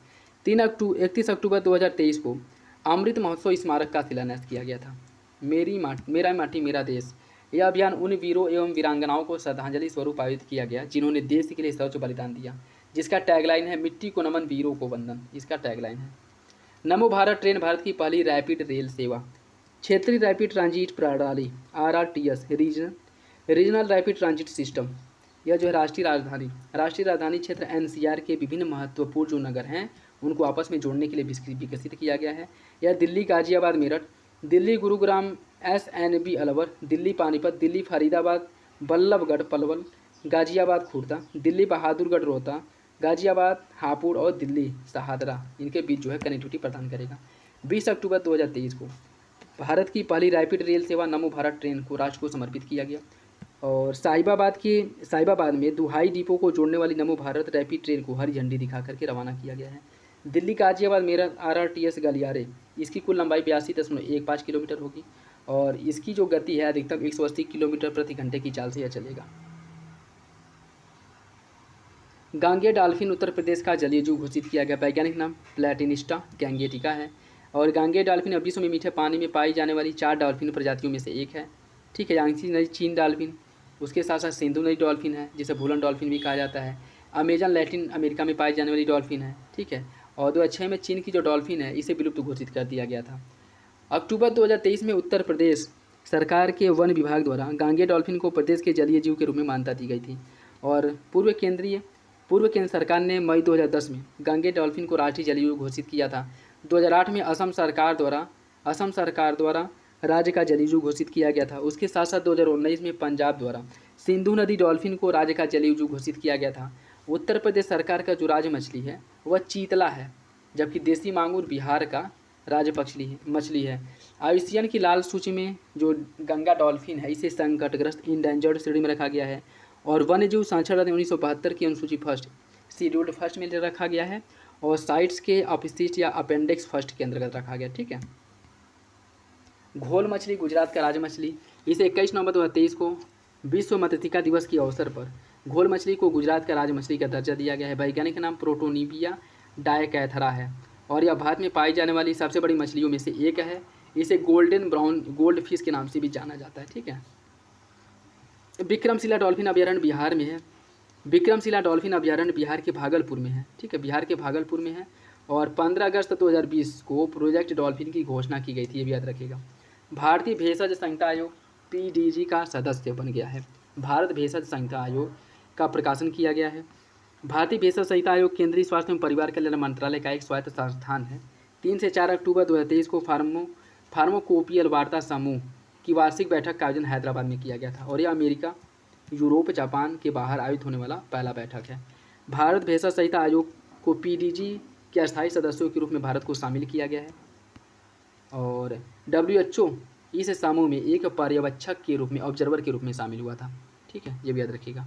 नेक्स्ट देखिए, समक्का सरक्का केंद्रीय जनजाति विश्वविद्यालय। समक्का सरक्का केंद्रीय जनजाति विश्वविद्यालय। समक्का सरक्का जठारा कुंभ मेले के बाद भारत का दूसरा सबसे बड़ा मेला है और यह एशिया का सबसे बड़ा जनजातीय मेला है। कोया जनजाति द्वारा इसे मनाया जाता है। द्विवार्षिक मेला है जो तेलंगाना के मुलुंग जिले के तड़वाई मंडल में मनाया जाता है। ठीक है, द्विवार्षिक मेला है और कोया जनजाति द्वारा मनाया जाता है। माँ बेटी की इस जोड़ी ने, जो समक्का सरक्का हैं, यह माँ बेटी हैं जिनकी जोड़ी ने 12वीं शताब्दी में काकतीय शासक द्वारा सूखे की स्थिति के दौरान जनजातीय लोगों पर कर लगाए जाने का विरोध किया था। ठीक है, केंद्रीय विश्वविद्यालय संशोधन विधेयक 2023 को संसद में प्रस्तुत करने की स्वीकृति दी गई, जिसके साथ 7 दिसंबर 2023 को लोकसभा, 13 दिसंबर 2023 को राज्यसभा और केंद्रीय विश्वविद्यालय संशोधन विधेयक 2024 को पारित किया गया। और इसके साथ जो है केंद्रीय विश्वविद्यालय अधिनियम 2009 में संशोधन किया गया है, जिसका उद्देश्य समक्का सरक्का केंद्रीय जनजाति विश्वविद्यालय का स्थापना करना। ठीक है, तेलंगाना के मुलुंग जिले में यह मुख्य रूप से क्या है, विश्वविद्यालय स्थापित किया जाएगा। Travel for life mission life Bharat के नेतृत्व वाला एक वैश्विक जन आंदोलन है, जिसका उद्देश्य पर्यावरण की रक्षा और संरक्षण के लिए व्यक्तिगत और सामुदायिक कार्यवाही को प्रेरित करना है। लाइफ शब्द जो पर्यावरण के लिए जीवन शैली को संबोधित करता है। नरेंद्र मोदी द्वारा 1 नवंबर 2021 को जो ग्लासगो में UNFCCC United nation framework conservation on climate change हुआ था, COP26, इसमें जो है इसका प्रस्ताव दिया था। 2022 में मोदी द्वारा एकता नगर गुजरात से स्टैचू ऑफ यूनिटी से लाइव कार्यक्रम की शुरुआत की गई थी। 2028 तक भारत में न्यूनतम 80% गाँवों में एक स्थानीय शहर निकाय को पर्यावरण अनुकूल बनाने पर निर्धारित है लाइव कार्यक्रम। ठीक, और 27 सितंबर 2023 को विश्व पर्यटन दिवस 2023 भारत मंडपम नई दिल्ली में ट्रैवल फॉर लाइफ कार्यक्रम की शुरुआत की गई। केंद्रीय पर्यावरण वन एवं जलवायु परिवर्तन मंत्रालय, संयुक्त राष्ट्र विश्व पर्यटन संगठन UNWTO और संयुक्त राष्ट्र पर्यावरण कार्यक्रम UNEP की भागीदारी से इसे प्रारंभ किया गया है। लक्ष्य सतत पर्यटन के लिए राष्ट्रव्यापी रणनीति का विकास करना। स्वच्छता के लिए ट्रैवल फॉर लाइफ, इसके जो घटक हैं, स्वच्छता के लिए ट्रैवल फॉर लाइफ और ग्रामीण पर्यटन के लिए ट्रैवल फॉर लाइफ, या इसके 2 घटक हैं। और देश के 108 पर्यटन स्थलों का संचालन जो है इसके माध्यम से होगा।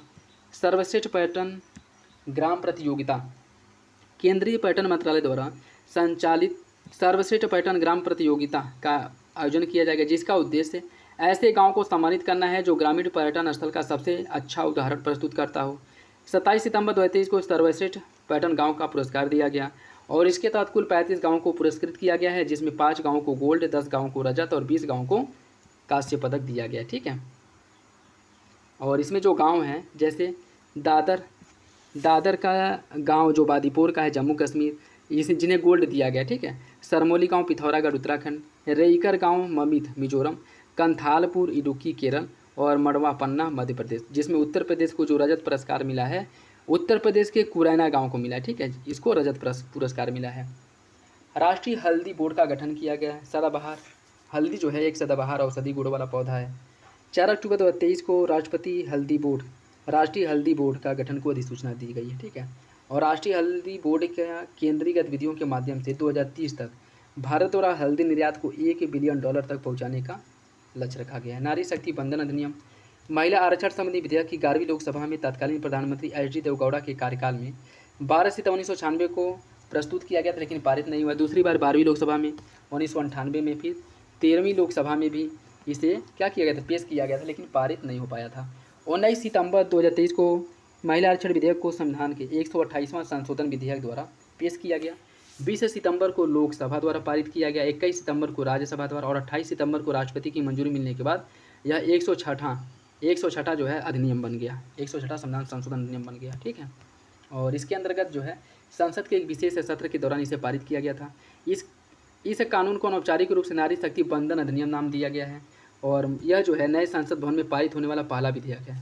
इसके साथ साथ महिलाओं को न्यूनतम 33% आरक्षण देने की बात की गई इसमें, जिसके अनुच्छेद 239 डबल ए और अनुच्छेद 330 ए, 332 ए, 334 ए यह नया अनुच्छेद जोड़ा गया है और 339 ए में संशोधन किया गया है और यह तीनों नए अनुच्छेद जोड़े गए हैं। लोक